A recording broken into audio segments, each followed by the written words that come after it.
ये सर्दियों की एक यकबस्ता और तवील रात की बात है। मैं अपने गरम गरम बिस्तर में सर ढांपे गहरी नींद सो रहा था कि किसी ने जोर से झंझोड़कर मुझे जगा दिया।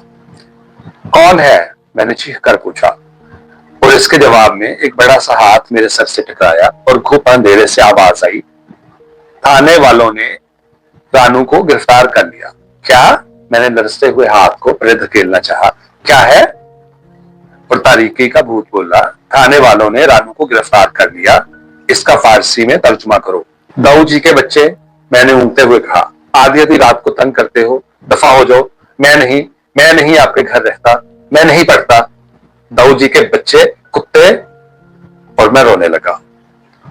दाऊ जी ने चमकार कर कहा, अगर पढ़ेगा नहीं तो पास कैसे होगा? पास नहीं होगा तो बड़ा आदमी ना बन सकेगा। फिर लोग तेरे दाऊ को कैसे जानेंगे? अल्लाह करे सब मर जाएं, आप भी, आपको जानने वाले भी, और मैं भी। अपनी जवां मर्गी पर ऐसा रोया कि 2 ही लम्हों में गिग्गी बंध गई। दाऊ जी बड़े प्यार से मेरे सर पर हाथ फेरते जाते थे और कह रहे थे, बस अब चुप कर, शाबाश मेरा अच्छा बेटा, इस वक्त ये तर्जुमा कर दे, फिर नहीं जगाऊंगा। आंसुओं का तार टूटता जा रहा था। मैंने जलकर कहा, आज हरामजादे रानू को पकड़ कर ले गए, कल किसी और को पकड़ लेंगे। आपका तर्जुमा तो नहीं, उन्होंने बात काट कर कहा, मेरा तेरा वादा रहा, आज के बाद रात को जगाकर कुछ ना पूछूंगा। शाबाश, अब बता, थाने वालों ने रानू को गिरफ्तार कर लिया। मैंने रूठ कर कहा, मैं नहीं आता। फौरन नहीं कह देता है, उन्होंने सर से हाथ उठाकर कहा, कोशिश तो करो। नहीं करता, मैंने जलकर जवाब दिया। इस पर वो जरा हंसे और बोले, कारकुनाने गजामा खाना रानू रा तो कीफ करदन कारकुनाने गजमा राखाना। थाने वाले, भूलना नहीं नया लफ्ज है, नई तरकीब है, 10 मरतबा कहो। मुझे पता था कि यह बला टलने वाली नहीं। नाचार गजमा खाना वालों का पहाड़ा शुरू कर दिया। जब 10 मरतबा कह चुका तो दाऊद जी ने बड़ी लजाजत से कहा, अब सारा फिक्रा 5 बार कहो। जब पंजगाना मुसीबत भी खत्म हुई तो उन्होंने मुझे आराम से बिस्तर पर लिटाते हुए और रजाई उड़ाते हुए कहा, भूलना नहीं, सुबह उठते ही पूछूंगा। फिर वो जिधर से आए थे उधर लौट गए। शाम को जब मैं मुल्ला जी से स्पारे का सबक लेकर लौटता तो खरासियों वाली गली से होकर अपने घर जाया करता। उस गली में तरह तरह के लोग बसते थे, मगर मैं सिर्फ मोटे माशकी से वाकिफ था, जिसको हम सब कद्दू करेला ढाई अन्ने कहते थे। माशकी के घर के साथ बकरियों का एक बाड़ा था, जिसके 3 तरफ कच्चे पक्के मकानों की दीवारें और सामने आड़ी तिरछी लकड़ियों और खारदार झाड़ियों का ऊंचा ऊंचा जंगला था। उसके बाद एक चौकोर मैदान आता था, फिर लंगड़े कुम्हार की कोठड़ी और उसके साथ गेरू रंगी खिड़कियों और पीतल की कीलों वाले दरवाजों का एक छोटा सा पक्का मकान। उसके बाद गली में जरा सा खम पैदा होता और कदरे तंग हो जाती। फिर यूं यूं उसकी लंबाई बढ़ती तो उसके दोनों बाजू भी एक दूसरे के करीब आते जाते। शायद वो हमारे कस्बे की सबसे लंबी गली थी और हद से ज्यादा सुनसान। इसमें अकेले चलते हुए मुझे हमेशा यूं लगता था जैसे मैं बंदूक की नाली में चला जा रहा हूं, और यूं ही मैं इसके दहाने से बाहर निकलूंगा, जोर से ठाए होगा और मैं मर जाऊंगा। उधर शाम के वक्त कोई ना कोई राहगीर उस गली में जरूर मिल जाता और मेरी जान बच जाती। इन आने जाने वालों में कभी कभार एक सफेद सी मूंछों वाला लंबा सा आदमी होता, जिसकी शक्ल 12 माह वाले मुल्क से बहुत मिलती थी। सर पर मलमल की बड़ी सी पगड़ी, जरा सी खमीदा कमर पर खाकी रंग का ढीला और लंबा कोट, खद्दर का तंग पायजामा और पाओ में फ्लैट बूट। अक्सर उसके साथ मेरी ही उम्र का एक लड़का भी होता, जिसने ऐन इसी तरह के कपड़े पहने होते, और वो आदमी सर झुकाए और अपने कोट की जेबों में हाथ डाले आहिस्ता आहिस्ता उससे बातें किया करता। जब वो मेरे बराबर आते तो लड़का मेरी तरफ देखता था और मैं उसकी तरफ, और फिर एक सानिया टिटके बगैर गर्दनों को जरा जरा मोड़ते हम अपनी अपनी राह पर चलते जाते। एक दिन मैं और मेरा भाई ठठिया के जोहर से मछलियां पकड़ने की नाकाम कोशिश के बाद कस्बा को वापस आ रहे थे तो नहर के पुल पर यही आदमी अपनी पगड़ी गोद में डाले बैठा था और उसकी सफेद टुटिया मेरी मुर्गी के पर की तरह उसके सर से चिपकी हुई थी। उसके करीब से गुजरते हुए मेरे भाई ने माथे पर हाथ रखकर जोर से सलाम किया, दाऊद जी सलाम। और दाऊद जी ने सर हिलाकर जवाब दिया, जीते रहो। ये जानकर कि मेरा भाई उससे वाकिफ है, मैं बेहद खुश हुआ और थोड़ी देर बाद अपनी मिनमनी आवाज में चिल्लाया, दाऊद जी सलाम, जीते रहो जीते रहो। उन्होंने दोनों हाथ ऊपर उठाकर कहा और मेरे ऊपर भाई ने पटाख से मेरे जनाटे का एक थप्पड़ दिया। शेखी खोरे कुत्ते वो चीखा। जब मैंने सलाम कर दिया तो तेरी क्या जरूरत रह गई थी, हर बात में अपनी टांग फंसाता है कमीना। भला कौन है वो? दाऊ जी, मैंने बसोर कर कहा। कौन दाऊ जी? मेरे भाई ने तनक कर पूछा। वो जो बैठे हैं, मैंने आंसू पीकर कहा। बकवास न कर, मेरा भाई चिढ़ गया और आंखें निकाल कर बोला, हर बात में मेरी नकल करता है कुत्ता शेखी खोरा। मैं नहीं बोला और अपनी खामोशी के साथ राह चलता रहा। दरअसल मुझे इस बात की खुशी थी कि दाऊ जी से तारुफ हो गया। इसका रंजना था कि भाई ने मेरे थप्पड़ क्यों मारा। वो तो उसकी आदत थी, बड़ा था ना, इसलिए हर बात में अपनी शेखी बिगाड़ता था।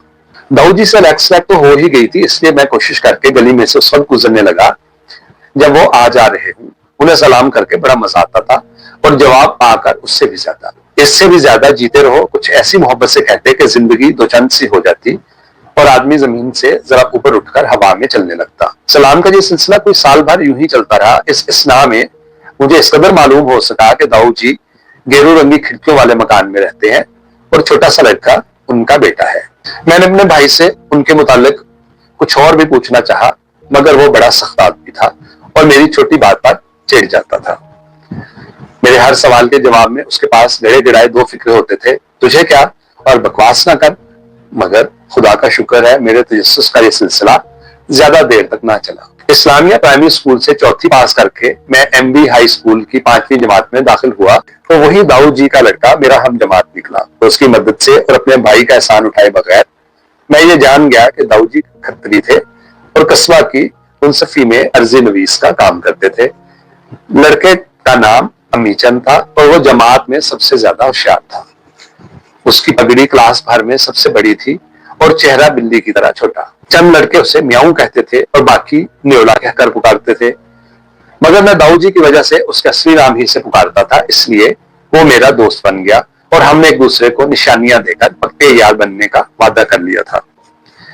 गर्मियों की छुट्टियां शुरू होने में कोई एक हफ्ता होगा जब मैं अमीचंद के साथ पहली मर्तबा उसके घर गया। वो गर्मियों की एक जुलसा देने वाली दोपहर थी, लेकिन शेख चिल्ली की कहानियां हासिल करने का शौक मुझ पर भूत बनकर सवार था और मैं भूख और धूप दोनों से बेपरवाह होकर स्कूल से सीधा उसके साथ चल दिया। अमीचंद का घर छोटा सा था, लेकिन बहुत ही साफ सुथरा और रोशन। पीतल की कीलों वाले दरवाजे के बाद जरा सी ड्योढ़ी थी, आगे मुस्ततील सहन, सामने सुर्ख रंग का बरामदा और उसके पीछे उतना ही बड़ा कमरा। सहन में एक तरफ अनार का पेड़, अकीक के चंद पौधे और धनिया की एक छोटी सी क्यारी थी। दूसरी तरफ चौड़ी सीढ़ियों का एक जीना जिसकी मेहराब तले मुख्तसर सी रसोई थी।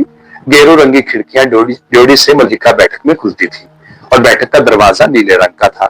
जब हम ड्योढ़ी में दाखिल हुए तो अमीचंद ने चिल्लाकर बेबे नमस्ते कहा और मुझे सहन के बीचों बीच छोड़कर बैठक में घुस गया। बरामदे में बोरिया बिछाए बेबे मशीन चला रही थी और उसके पास ही एक लड़की बड़ी सी कैंची से कपड़े कटा कर रही थी। बेबे ने मुंह ही मुंह में कुछ जवाब दिया और वैसे ही मशीन चलाती रही। लड़की ने निगाहें उठाकर मेरी तरफ देखा और गर्दन मोड़कर कहा, बेबे शायद डॉक्टर साहब का लड़का है। मशीन रुक गई। हाँ हाँ, बेबे ने मुस्कुराकर कहा और हाथ के इशारे से मुझे अपनी तरफ बुलाया। मैं अपने जजदान की रस्सी में रोड़ता और टेढ़े टेढ़े पांव धरता बरामदे के स्तून के साथ आ लगा। क्या नाम है तुम्हारा? बेबे ने चमकार कर पूछा और मैंने निगाहें झुकाकर आहिस्ता से अपना नाम बता दिया। आफ्ताब से बहुत शक्ल मिलती है, उस लड़की ने कैंची जमीन पर रखकर कहा। है ना बेबे? क्यों नहीं भाई, जो हुआ। आफ्ताब क्या? अंदर से आवाज आई। आफ्ताब क्या बेटा? आफ्ताब का भाई है दाऊ जी, लड़की ने रुकते हुए कहा। अमीचंद के साथ आया है। अंदर से दाऊ जी बरामद हुए। उन्होंने घुटनों तक अपना पायजामा चढ़ा रखा और कुर्ता उतारा हुआ था, मगर सर पर पगड़ी बदस्तूर थी। पानी की हल्की सी बाल्टी उठा वो बरामदे में आ गए और मेरी तरफ गौर से देखते हुए बोले, हाँ बहुत शक्ल मिलती है, मगर मेरा आफ्ताब बहुत दुबला है और ये गोलू मोलू सा है। फिर बाल्टी फर्श पर रख के उन्होंने मेरे सर पर हाथ फेरा और पास काठ का एक स्टूल खींचकर उस पर बैठ गए। जमीन से पांव उठाकर उन्होंने आहिस्ता से उन्हें झाड़ा और फिर बाल्टी में डाल दिए। आफ्ताब का खत आया है? उन्होंने बाल्टी से पानी के चुल्लू भर भर कर टांगों पर डालते हुए पूछा। आता है जी, मैंने होले से कहा, परसों आया था। क्या लिखता है? पता नहीं जी, अब्बा जी को पता है। अच्छा, उन्होंने सर को हिलाया। तो अब्बा जी से पूछा करना, जो पूछता नहीं उसे किसी भी बात का इल्म नहीं होता। मैं चुप रहा। थोड़ी देर उन्होंने वैसे ही चुल्लू डालते हुए पूछा, कौन सा सिपारा पढ़ रहे हो? चौथा, मैंने वसूख से जवाब दिया। क्या नाम है तीसरे सिपारे का? उन्होंने पूछा। जी नहीं पता, मेरी आवाज फिर डूब गई। तिलकर रसुल, उन्होंने पानी से हाथ बाहर निकाल कर कहा। फिर थोड़ी देर बाद वो हाथ झटकते और हवा में लहराते रहे। बेबे मशीन चलाती रही। वो लड़की नेमत खाने से रोटी निकालकर बरामदे की चौकी पर लगाने लगी और मैं जजान की डोरी को खोलता लपेटता रहा। अम्मी चंद अभी तक बैठक के अंदर ही था और मैं स्तून के साथ साथ झीम की अमीर गहराइयों में उतरता जा रहा था। मान दाऊद जी ने निगाहें मेरी तरफ फेर कर कहा, सूरह फातिहा सुनाओ। मुझे नहीं आती जी, मैंने शर्मिंदा होकर कहा। उन्होंने हैरानी से मेरी तरफ देखा और पूछा, अल्हम्दुलिल्लाह भी नहीं जानते? अल्हम्दुलिल्लाह तो मैं जानता हूं जी, मैंने जल्दी से कहा। वो जरा मुस्कुराए और गोया अपने आप से कहने लगे, एक ही बात है, एक ही बात है। फिर उन्होंने सर के इशारे से कहा, सुनाओ। जब मैं सुनाने लगा तो उन्होंने अपना पायजामा घुटनों से नीचे कर लिया और पगड़ी का शिमला चौड़ा करके कंधों पर डाल दिया। और जब मैंने वलस्वालीन कहा तो मेरे साथ ही उन्होंने भी आमीन कहा। मुझे ख्याल हुआ कि वो अभी उठकर मुझे कुछ इनाम देंगे, क्योंकि पहली मर्तबा जब मैंने अपने ताया जी को अल्हम्दुलिल्लाह सुनाई थी तो उन्होंने भी ऐसे ही आमीन कहा था और साथ ही 1 रुपया मुझे इनाम भी दिया था। मगर दाऊ जी इसी तरह बैठे रहे, बल्कि और भी पत्थर हो गए। इतने में अमीचंद किताब तलाश करके ले आया और जब मैं चलने लगा तो मैंने आदत के खिलाफ आहिस्ता से कहा, दाऊ जी सलाम। और उन्होंने वैसे ही डूबे डूबे होले से जवाब दिया, जीते रहो। बेबे ने मशीन रोककर कहा, कभी कभी अमीचंद के साथ खेलने आ जाया करो। हाँ हाँ आ जाया करो, हाँ हाँ आ जाया करो, दाऊ जी चौंक कर बोले। आफ्ताब भी आया करता था। फिर उन्होंने बाल्टी पर झुकते हुए कहा, हमारा आफ्ताब तो हमसे बहुत दूर हो गया। और फारसी का शेर सा पढ़ने लगे। ये दाऊ जी से मेरी पहली बाकायदा मुलाकात थी और इस मुलाकात से मैं ये निताइज अखज करके चला कि दाऊ जी बड़े कंजूस हैं, हद से ज्यादा चुप है और कुछ बहरे से हैं। उसी दिन शाम को मैंने अपनी अम्मा को बताया कि मैं दाऊ जी के घर गया था और वो आफ्ताब भाई को याद कर रहे थे। अम्मा ने कदर तलखी से कहा, तू मुझसे पूछ तो लेता। बेशक आफ्ताब उनसे पढ़ता रहा है और उनकी बहुत इज्जत करता है, मगर तेरे अब्बा जी उनसे बोलते नहीं है। किसी बात पर झगड़ा हो गया था, सो अब तक नाराजगी चली आती है। अगर उन्हें पता चल गया कि तू उनके यहाँ गया था तो वो खफा होंगे। फिर अम्मा ने हमदर्द बनकर कहा, अपने अब्बा से इसका जिक्र ना करना। मैं अब्बा जी से भला इसका जिक्र क्यों करता? मगर सच्ची बात तो ये है कि मैं दाऊद जी के यहाँ जाता रहा और खूब खूब उनसे बहुत बड़ी की बातें करता रहा। वो चिटाई बिछाए कोई किताब पढ़ रहे होते, मैं आहिस्ता से उनके पीछे जाकर खड़ा हो जाता और वो किताब बंद करके कहते, गोलू आ गया। फिर मेरी तरफ मुड़ते और हंसकर कहते, कोई गप सुना। और मैं अपनी बसात के मुताबिक और समझ के मुताबिक ढूंढ ढांढ के कोई बात सुनाता तो वो खूब हंसते। बस यूं ही मेरे लिए हंसते, हालांकि मुझे अब महसूस होता है कि वो ऐसी दिलचस्प बातें भी ना होती थी। फिर वो अपने रजिस्टर से कोई कागज निकाल कर कहते, ले एक सवाल निकाल। इससे मेरी जान जाती थी, लेकिन उनका वादा बड़ा रसीला होता था कि एक सवाल और 15 मिनट बातें, उसके बाद एक और सवाल और फिर 15 मिनट गपे। चुनाचे मैं मान जाता और कागज लेकर बैठ जाता, लेकिन उनके खुद साख्ता सवाल कुछ ऐसे उलझे होते कि अगली बातों और अगले सवालों का वक्त भी निकल जाता। अगर खुशकिस्मती से सवाल जल्द हल हो जाता तो चटाई को हाथ लगाकर पूछते, ये क्या है? चटाई, मैं मुंह फाड़कर जवाब देता, वो सर हिलाकर कहते, फारसी में बताओ। तो मैं तुम्हें क्या जवाब देता, लो जी हमें कोई फारसी पढ़ाई जाती है? इस पर वो चमकार कर कहते, मैं जो पढ़ाता हूँ गोलू, मैं जो सिखाता हूँ, सुनो। फारसी में बोरिया, अरबी में हसीर। मैं शरारत से हाथ जोड़कर कहता, बख्शो जी बख्शो, फारसी भी और अरबी भी मैं नहीं पढ़ता, मुझे माफ करो।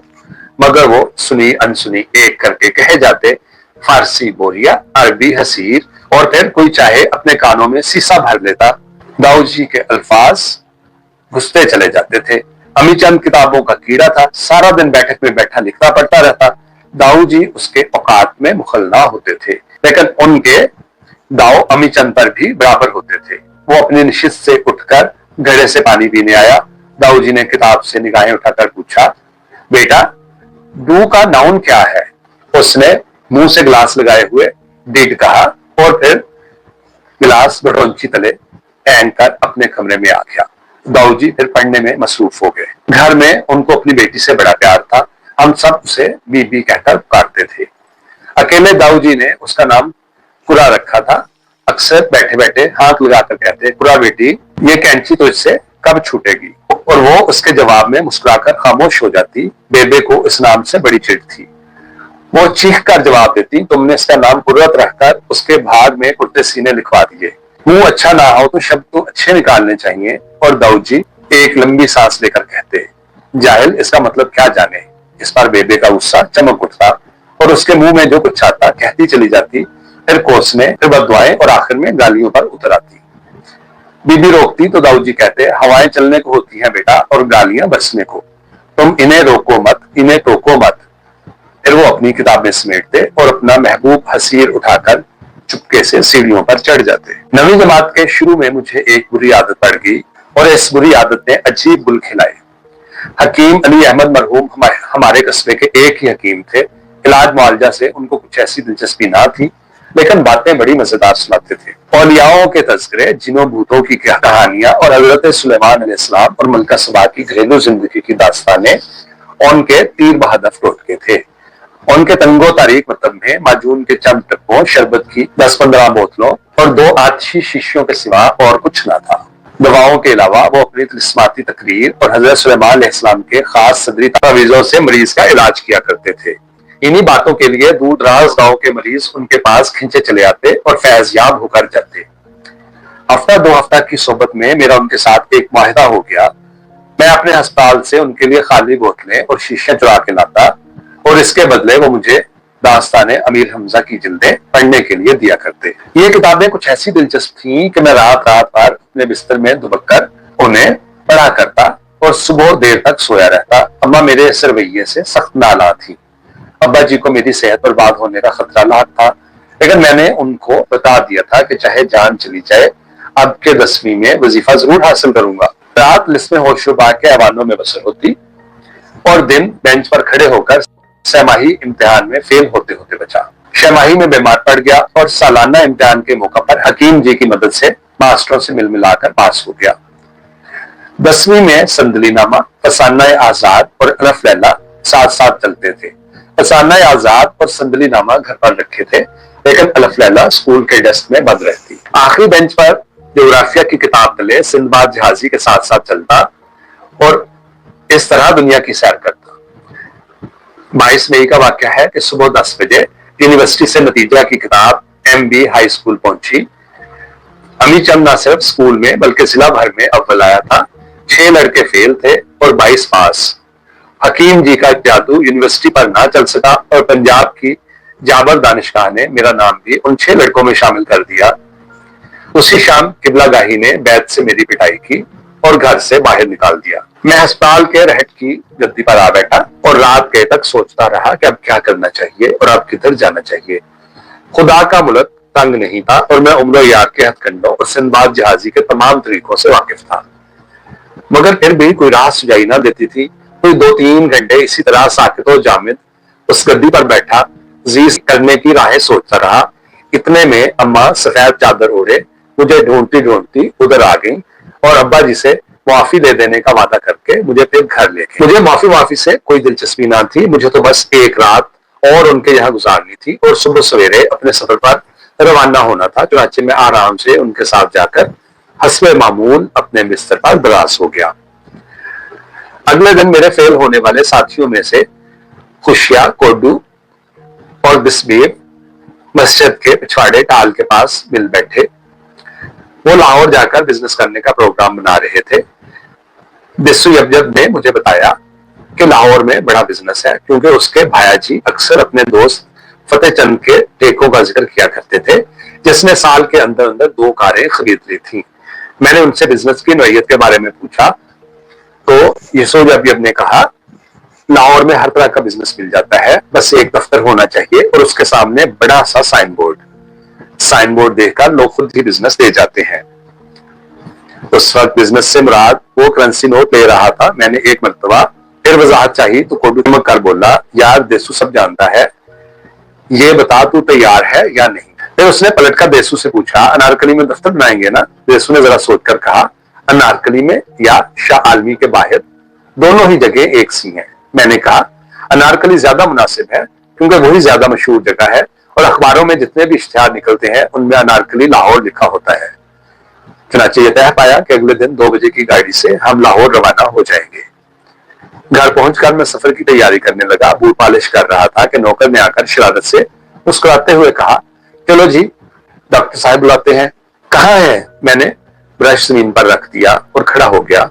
अस्पताल में। वो बदस्तूर मुस्कुरा रहा था क्योंकि मेरी पिटाई के रोज हाजरीन में वो भी शामिल था। मैं डरते डरते बरामदे की सीढ़ियां चढ़ा, फिर आहिस्ता से जाली वाला दरवाजा खोलकर अब्बा जी के कमरे में दाखिल हुआ तो वहां उनके अलावा दाऊ जी भी बैठे थे। मैंने सहमे सहमे दाऊ जी को सलाम किया और उसके जवाब में बड़ी देर के बाद जीते रहो की मानूस दुआ सुनी। इनको पहचानते हो? अब्बा जी ने सख्ती से पूछा। बेशक, मैंने एक मुहज्जब सेल्समैन की तरह कहा। बेशक के बच्चे, हरामजादे, मैं तेरी ये सब। ना ना डॉक्टर साहब, दाऊ जी ने हाथ ऊपर उठाकर कहा, यह तो बहुत ही अच्छा बच्चा है, इसको दो। और डॉक्टर साहब ने बात काट कर तलखी से कहा, आप नहीं जानते मुंशी जी, इस कमीने ने मेरी इज्जत खाक में मिला दी। आप फिक्र ना करें, दाऊ जी ने सर झुकाए कहा, ये हमारे आफ्ताब से भी ज़हीन है। और एक दिन अब के डॉक्टर साहब को गुस्सा आ गया और उन्होंने मेज पर हाथ मारकर कहा, कैसी बात करते हो मुंशी जी, ये आफ्ताब के जूते की बराबरी नहीं कर सकता। करेगा करेगा डॉक्टर साहब, दाऊ जी ने अस्पात में सर हिलाते हुए कहा, आप खातिर जमा रखें। फिर वो अपनी कुर्सी से उठे और मेरे कंधे पर हाथ रखकर बोले, मैं सैर को चलता हूँ, तुम भी मेरे साथ आओ, रास्ते में बातें करेंगे। अब्बा जी उसी तरह कुर्सी पर बैठे गुस्से के आलम में अपना रजिस्टर पलट पलट करते और बड़बड़ाते रहे। मैंने आहिस्ता आहिस्ता चलकर जाली वाला दरवाजा खोला तो दाऊ जी ने पीछे मुड़कर कहा, डॉक्टर साहब भूल ना जाइएगा, अभी भिजवा दीजिएगा। दाऊ जी ने मुझे इधर उधर घुमाते और मुख्तलिफ दरख्तों के नाम फारसी में बताते नहर के उसी पुल पर ले गए जहां पहले पहल मेरा उनसे तारफ हुआ था। अपनी मखसूस नशिस्त पर बैठकर उन्होंने पगड़ी उतारकर गोद में डाल ली, सर पर हाथ फेरा और मुझे सामने बैठने का इशारा किया। फिर उन्होंने आंखें बंद कर ली और कहा, आज से मैं तुम्हें पढ़ाऊंगा और अगर जमात में अव्वल ना ला सका तो फर्स्ट डिवीजन जरूर दिलवा दूंगा। मेरे हर इरादे में खुदावंद ताला की मदद शामिल होती है और उस हस्ती ने मुझे अपनी रहमत से कभी मायूस नहीं किया। मुझसे पढ़ाई ना होगी, मैंने गुस्ताखी से बात काटी। तो और क्या होगा गोलू? उन्होंने मुस्कुराकर पूछा। मैंने कहा, मैं बिजनेस करूंगा, रुपया कमाऊंगा और अपनी कार लेकर यहाँ जरूर आऊंगा, फिर देखना। आपके दाऊ जी ने मेरी बात काटी और बड़ी मोहब्बत से कहा, खुदा एक छोड़ तुझे 10 कारें दे, लेकिन एक अनपढ़ की कार में ना मैं बैठूंगा ना डॉक्टर साहब। मैंने जलकर कहा, मुझे किसी की परवाह नहीं, डॉक्टर साहब अपने घर राजी, मैं अपने यहाँ खुश। उन्होंने हैरान होकर पूछा, मेरी भी परवाह नहीं? मैं कुछ कहने ही वाला था कि वो दुखी से हो गए और बार बार पूछने लगे, मेरी भी परवाह नहीं? ओ गोलू, मेरी भी परवाह नहीं? मुझे उनके लहजे पर तरस आने लगा और मैंने आहिस्ता से कहा, आपकी तो है, मगर उन्होंने मेरी बात ना सुनी और कहने लगे, अगर अपने हजरत के सामने मेरे मुंह से ऐसी बात निकल जाती, अगर मैं ये कुफर का कलमा कह जाता तो उन्होंने फौरन पगड़ी उठाकर सर पर रख ली और हाथ जोड़ कहने लगे, मैं हुजूर के दरबार का एक अदना कुत्ता, मैं हजरत मौला की खां के पास से बदतर बंदा होकर आका से ये कहता, लानत का तौक ना पहनता, खानदान अबू जहल का खान मादा और आका की एक नजरे करम, हजरत का एक इशारा, हजूर ने चिंतू को मुंशीराम बना दिया। लोग कहते हैं मुंशी जी, मैं कहता हूं रहमतुल्लाह अलैह का कफिश बरदार। लोग समझते हैं दाऊ जी, कभी हाथ जोड़ते, कभी सर झुकाते, कभी उंगलियां चूमकर आंखों को लगाते और बीच बीच में फारसी का इशारा पढ़ते जाते। मैं कुछ परेशान सा, पशेमान सा उनका जानू छूकर आहिस्ता आहिस्ता कह रहा था, दाऊ जी, मेरे आका, मेरे मौला, मेरे मुर्शिद का वजीफा किए जाते। जब जज़ब का ये आलम दूर हुआ तो निगाहें ऊपर उठाकर बोले, क्या अच्छा मौसम है, दिन भर धूप पड़ती है तो खुशगवार शामों का नजूल होता है। फिर वो पुल की दीवार से उठे और बोले, चलो अब चलें, बाजार से थोड़ा सौदा खरीदना है। मैं जैसा सरकश व बदमिजाज बनकर उनके साथ आया था, उससे कहीं ज्यादा मुनफैल और खजल उनके साथ लौटा। उनसे पंसारी यानी दिसो यब के बाप की दुकान से उन्होंने घरेलू जरूरत की चंद चीजें खरीदी और लिफाफे गोद में उठाकर चल दिए। मैं बार बार उनसे लिफाफे लेने की कोशिश करता, मगर हिम्मत ना पड़ती। एक अजीब सी शर्म, एक अनोखी सी हिचकिचाहट माने थी, और इसी तामुल और झिझक में डूबता उबरता मैं उनके घर पहुंच गया। वहां पहुंचकर यह भेद खुला कि अब मैं उन्हीं के यहाँ सोया करूंगा और वही पढ़ा करूंगा, क्योंकि मेरा बिस्तर मुझसे भी पहले वहां पहुंचा हुआ था और उसके पास ही हमारे यहाँ से भेजी हुई एक हुरिकेन लालटेन भी रखी थी। बिजनेसमैन बनना और पापा करती पैकार्ड पढ़ाए करना मेरे मुकद्दर में ना था। वो मेरे साथियों की रवानगी के तीसरे ही रोज बाद उनके वालिदैन भी उन्हें लाहौर से पकड़ लाए। लेकिन अगर मैं उनके साथ होता तो शायद इस वक्त अनारकली में हमारा दफ्तर पता नहीं तरक्की के कौन से शानदार साल में दाखिल हो चुका होता। दाऊ जी ने मेरी जिंदगी अच्छी कर दी, मुझे तबाह कर दिया, मुझ पर जीना हराम कर दिया। सारा दिन स्कूल की बकवास में गुजरता और रात, गर्मियों की मुख्तसर रात, उनके सवालात का जवाब देते। कोठे पर उनकी खाट मेरे बिस्तर के साथ लगी है और वो मूंग, रसूल और मराला की नहरों की बाबत पूछ रहे हैं। मैंने बिल्कुल ठीक बता दिया है, वो फिर उसी सवाल को दोहरा रहे हैं। मैंने फिर ठीक बता दिया है और उन्होंने फिर उन्हीं नहरों को आगे ला खड़ा किया है। मैं जल जाता और झिड़क कर कहता, मुझे नहीं पता, मैं नहीं बताता। तो वो खामोश हो जाते और दम साध लेते।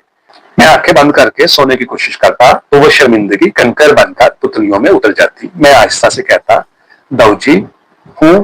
एक गंभीर सी आवाज आती, दाऊ जी कुछ और पूछो। दाऊ जी ने कहा, बहुत बेआबरू होकर तेरे कूचे से हम निकले, इसकी तरकीबें नहवी करो।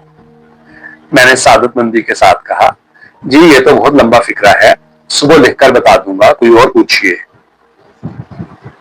उन्होंने आसमान की तरफ उंगली उठाए कहा, मेरा गोलू बहुत अच्छा है। मैंने जरा सोचकर कहना शुरू किया, बहुत अच्छा सिफ्त है, हरफे रब्त मिलकर बना मसनद। और दाऊ जी उठकर चारपाई पर बैठ के हाथ उठाकर बोले, जाने पितर तुझे पहले भी कहा है मसनद पहले बनाया कर। मैंने तरकीबें नाभी से जान छुड़ाने के लिए पूछा, आप मुझे जाने पितर क्यों कहते हैं, जाने दाऊ क्यों नहीं कहते? शाबाश, वो खुश होकर कहते, ऐसी बातें पूछने की होती हैं। जान फारसी जुबान का लफ्ज है और दाऊ भाषा का, इनके दरमियान फारसी इजाफत नहीं लग सकती। जो लोग दिन ब दिन लिखते या बोलते हैं, सख्त गलती करते हैं, रोज बरोज कहो या दिन पर दिन, इसी तरह से। और जब मैं सोचता कि ये तो तरकीब नहवी से भी ज्यादा खतरनाक मामले में उलझ गया हूं, तो जमाई लेकर प्यार से कहता, दाऊ जी अब तो नींद आ रही है। और वो तरकीब नहवी वो झट से पूछते। उसके बाद चाहे मैं लाख बहाने करता, इधर उधर की हजार बातें करता, मगर वो अपनी खाट पर ऐसे बैठे रहते, बल्कि अगर जरा सी देर हो जाती तो कुर्सी पर रखी हुई पगड़ी उठाकर सर पर धर लेते। चुनाचे कुछ भी होता, उनके हर सवाल का खतरख्वाह जवाब देना पड़ता। अमीचंद कॉलेज चला गया तो उसकी बैठक मुझे मिल गई और दाऊ जी के दिल में उसकी मोहब्बत पर भी मैंने कब्जा कर लिया। अब मुझे दाऊ जी बहुत अच्छे लगने लगे थे, लेकिन उनकी बातें जो इस वक्त मुझे बुरी लगती थी वो अब भी बुरी लगती है। लेकिन उनकी बातें जो उस वक्त मुझे बुरी लगती थी वो अब भी बुरी लगती हैं, बल्कि अब पहले से भी किसी कदर ज्यादा। शायद इसलिए कि मैं नफ्सियात का एक होनहार तालिब इल्म हूं और दाऊ जी पुराने मुलाई मकतब के परवरदा थे। सबसे बुरी आदत उनकी उठते बैठते सवाल पढ़ते रहने की थी और दूसरी खेल कूद से मना करने की। वो तो बस ये चाहते थे कि आदमी पढ़ता रहे और जब इस मदकूक की मौत का दिन करीब आए तो किताबों के ढेर पर जान दे दे। सेहत जिस्मानी कायम रखने के लिए उनके पास बस एक ही नुस्खा था, लंबी सैर, और वो भी सुबह की। तकरीबन सूरज निकलने से 2 घंटे पेशतर वो मुझे बैठक में जगाने आते और कंधा हिलाकर कहते, उठो गोलू, मोटा हो गया बेटा। दुनिया जहान के वालिदैन सुबह जगाने के लिए कहा करते हैं कि उठो बेटा, सुबह हो गई या सूरज निकल आया, मगर वो मोटा हो गया कहकर मेरी तस्वीर किया करते। मैं मिनमिनाता तो चमकार कर कहते, बद्दा हो जाएगा बेटा तू, घोड़े पर जिला का दौरा कैसा करेगा।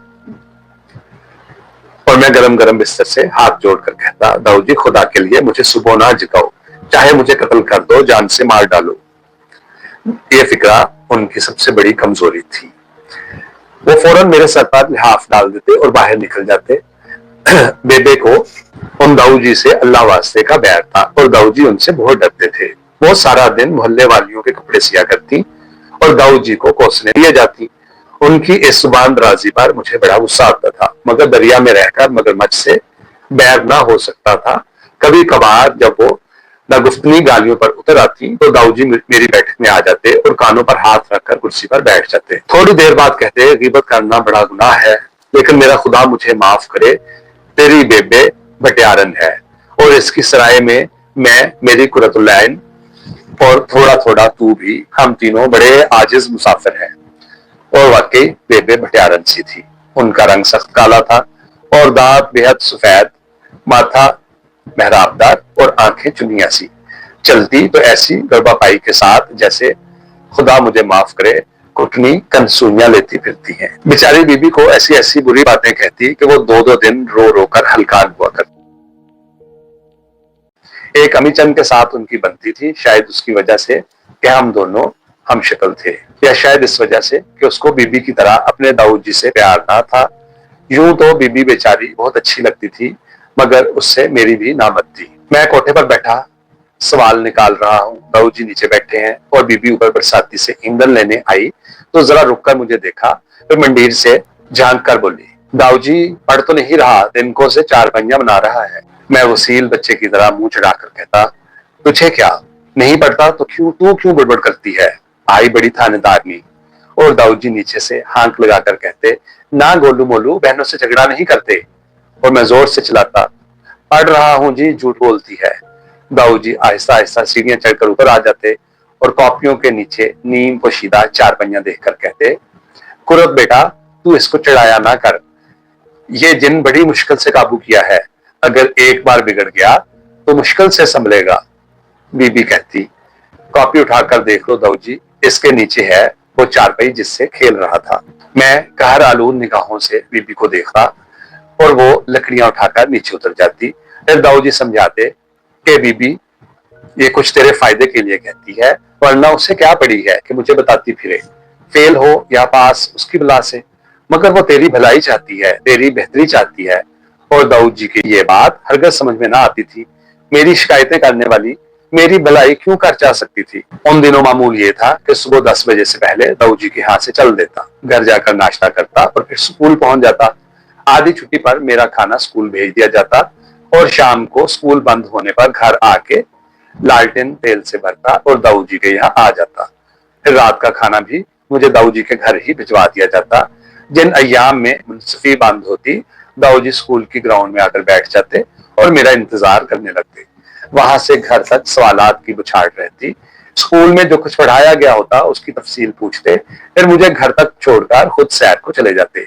हमारे कस्बा में मुंसफी का काम महीने में 10 दिन होता था और 20 दिन मुंसफ साहिब बहादुर की कचहरी जिला में रहती थी। ये 10 दिन दाऊद जी बाकायदा कचहरी में गुजारते थे। एक आध अर्जी आ जाती तो 2-4 रुपए कमा लेते, वरना फारिग औकात में वहां भी मुतालिया का सिलसिला जारी रखते। बेबे का काम अच्छा था, उसकी कतर ब्यूनत और मोहल्ले वालों से जोड़ तोड़ अच्छे माली निताइज पैदा करती थी। चूंकि पिछले चंद सालों से घर का बेशतर खर्च उसकी सिलाई से चलता था, इसलिए वो दाऊद जी पर और भी हावी हो गई थी। एक दिन खिलाफे मामूल दाऊद जी को लेने मैं मुंसफी चला गया। उस वक्त कचहरी बंद हो गई थी और दाऊद जी नानबाई के छप्पर तले एक बेंच पर बैठे गुड़ की चाय पी रहे थे। मैंने होले से जाकर उनका बस्ता उठा लिया और उनके गले में बाहें डालकर कहा, चलिए आज मैं आपको लेने आया हूँ। उन्होंने मेरी तरफ देखे बगैर चाय के बड़े बड़े घूंट भरे, एक आना जेब से निकालकर नानबाई के हवाले किया और चुपचाप मेरे साथ चल दिए। मैंने शराफत से नाच कर कहा, घर चलिए, बेबे को बताऊंगा कि आप चोरी चोरी यहाँ चाय पीते हैं। दाऊद जी जैसे शर्मिंदगी टालने को मुस्कुराए और बोले, इसकी चाय बहुत अच्छी होती है और गुड़ की चाय से थकन भी दूर हो जाती है। फिर ये एक आना में गिलास भर के देता है, तुम अपनी बेबे से ना कहना, खामखा हंगामा खड़ा कर देगी। फिर उन्होंने खौफजदा होकर कुछ मायूस होकर कहा, उसकी तो फितरत ही ऐसी है। उस दिन मुझे दाऊद जी पर रहम आया। मेरा जी उनके लिए बहुत कुछ करने को चाहने लगा, मगर इसमें मैंने बेबे से ना कहने का ही वादा करके उनके लिए बहुत कुछ किया। जब इस वाकया का जिक्र मैंने अम्मा से किया तो वो भी कभी मेरे हाथ और कभी नौकर की मार्फत दाऊद जी के यहाँ दूध, फल और चीनी वगैरह भेजने लगी, मगर इस रसद से दाऊद जी को कभी भी कुछ नसीब ना हुआ।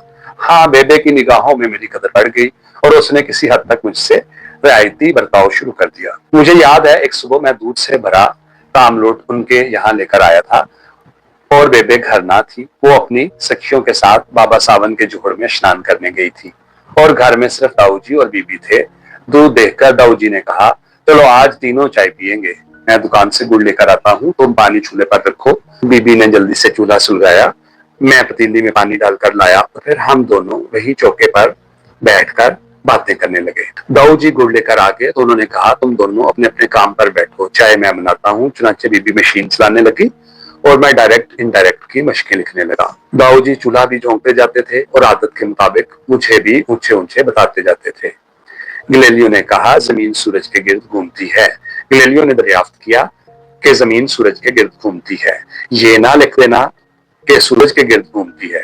पानी उबल रहा था, दाऊजी खुश हो रहे थे। इसी खुशी में झूम झूम कर वो अपना ताजा बनाया हुआ गीत गा रहे थे। ओ गोलू, ओ गोलू, गैलीलियो की बात मत भूलना, गैलीलियो की बात मत भूलना। उन्होंने चाय की पत्ती खोलते हुए पानी में डाल दी। बर्तन अभी तक चूल्हे पर ही था और दाऊजी एक छोटे से बच्चे की तरह पानी की बुलबुल गुलबुल के साथ गोलू गैलीलियो किए जा रहे थे। मैं हंस रहा था और अपना काम किए जा रहा था। बीबी मुस्कुरा रही थी और मशीन चलाई जा रही थी और हम तीनों अपने छोटे से घर में बड़े ही खुश थे। गोया सारे मोहल्ले बल्कि सारे कस्बा की खुशियां बड़े बड़े रंगीन पलों वाली परियों की तरह हमारे घर में उतर आई हूं। इतने में दरवाजा खुला और बेबे अंदर दाखिल हुई। दाऊजी ने दरवाजा खुलने की आवाज पर पीछे मुड़कर देखा और उनका रंग फक हो गया। चमकती हुई पतीली से गरम गरम भाप उठ रही थी, उसके अंदर चाय के छोटे छोटे छलावे एक दूसरे के पीछे शोर मचाते फिरते थे और ममनुआ खेल रचाने वाला बूढ़ा मौका पर पकड़ा गया। बेबे ने आगे बढ़कर चूल्हे की तरफ देखा और दाऊजी ने चौके से उठते हुए माजूद भरे लहजे में कहा, चाय है। बेबे ने एक दो हत्तर दाऊजी की कमर पर मारा और कहा, बुढ़े बरदा, तुझे लाज नहीं आती? तुझ पर बाहर फिरे, तुझे यम समेटे, ये तेरे चाय पीने के दिन है। मैं बेवा घर में ना थी तो तुझे किसी का डर ना रहा। तेरे बामे में कल की मरती आज मरूं, तेरा मन राजी हो, तेरी आसें पूरी हूं। किस मरण जोगी ने जना और किस लेख की रेखा ने मेरे पल्ले बांध दिया। तुझे मौत नहीं आती? हूं, तुझे क्यों आएगी? इस फिक्रे की गर्दान करते हुए बेबे भेड़नी की तरह चौके पर चढ़ी, कपड़े से पतीली पकड़कर चूल्हे से उठाई और जमीन पर दे मारी। गरम गरम चाय के छपाके दाऊजी की पिंडलियों और पांव पर गिरे और वो ओ तेरा भला हो, ओ तेरा भला हो जाए कहते वहां से एक बच्चे की तरह भागे और बैठक में घुस गए। उनके इस फरार बल्कि अंदाजे फरार को देखकर मैं और बीबी हंसे बिना ना रह सके और हमारी हंसी की आवाज एक सानिया के लिए चारों दीवारों से टकराई। मैं तो खैर बच गया, लेकिन बेबे ने सीधे जाकर बीबी को बालों से पकड़ लिया और चीख कर बोली, मेरी सोत, बुढ़े से तेरा क्या नाता है? बता, नहीं तो अपनी प्राण लेती हूँ। तूने उसको चाय की कुंजी क्यों दी? बीबी बेचारी खुसफुस रोने लगी तो मैं भी अंदर बैठक में घुस आया। दाऊजी अपनी मखसूस कुर्सी पर बैठे थे और अपने पांव सहला रहे थे। पता नहीं उन्हें इस हालत में देखकर मुझे फिर क्यों गुदगुदी हुई कि मैं अलमारी के अंदर मुंह करके हंसने लगा। उन्होंने हाथ के इशारे से मुझे पास बुलाया और बोले, शुक्र कर दगार कनम के गिरफ्तारम व मसीबते ना के मासियते। थोड़ी देर रुककर फिर कहा, मैं उसके कुत्तों का भी कुत्ता हूँ जिसके सरे मुत्थर पर मक्के की एक कम नसीब बुढ़िया तो लाजत फेंका करती थी। मैंने हैरानी से उनकी तरफ देखा तो वो बोले, आकाए नामदार का एक अदना हल्का बगोश गर्म पानी के चंद छींटे पड़ने पर नाला शिवन करे तो लानत है उसकी जिंदगी पर। वो अपने महबूब के तुफैल नारे जहन्नम से बचाए। खुदाए इब्राहिम मुझे जुर्रत अता करे, मौलाए अयूब मुझे सब्र की नेमत दे।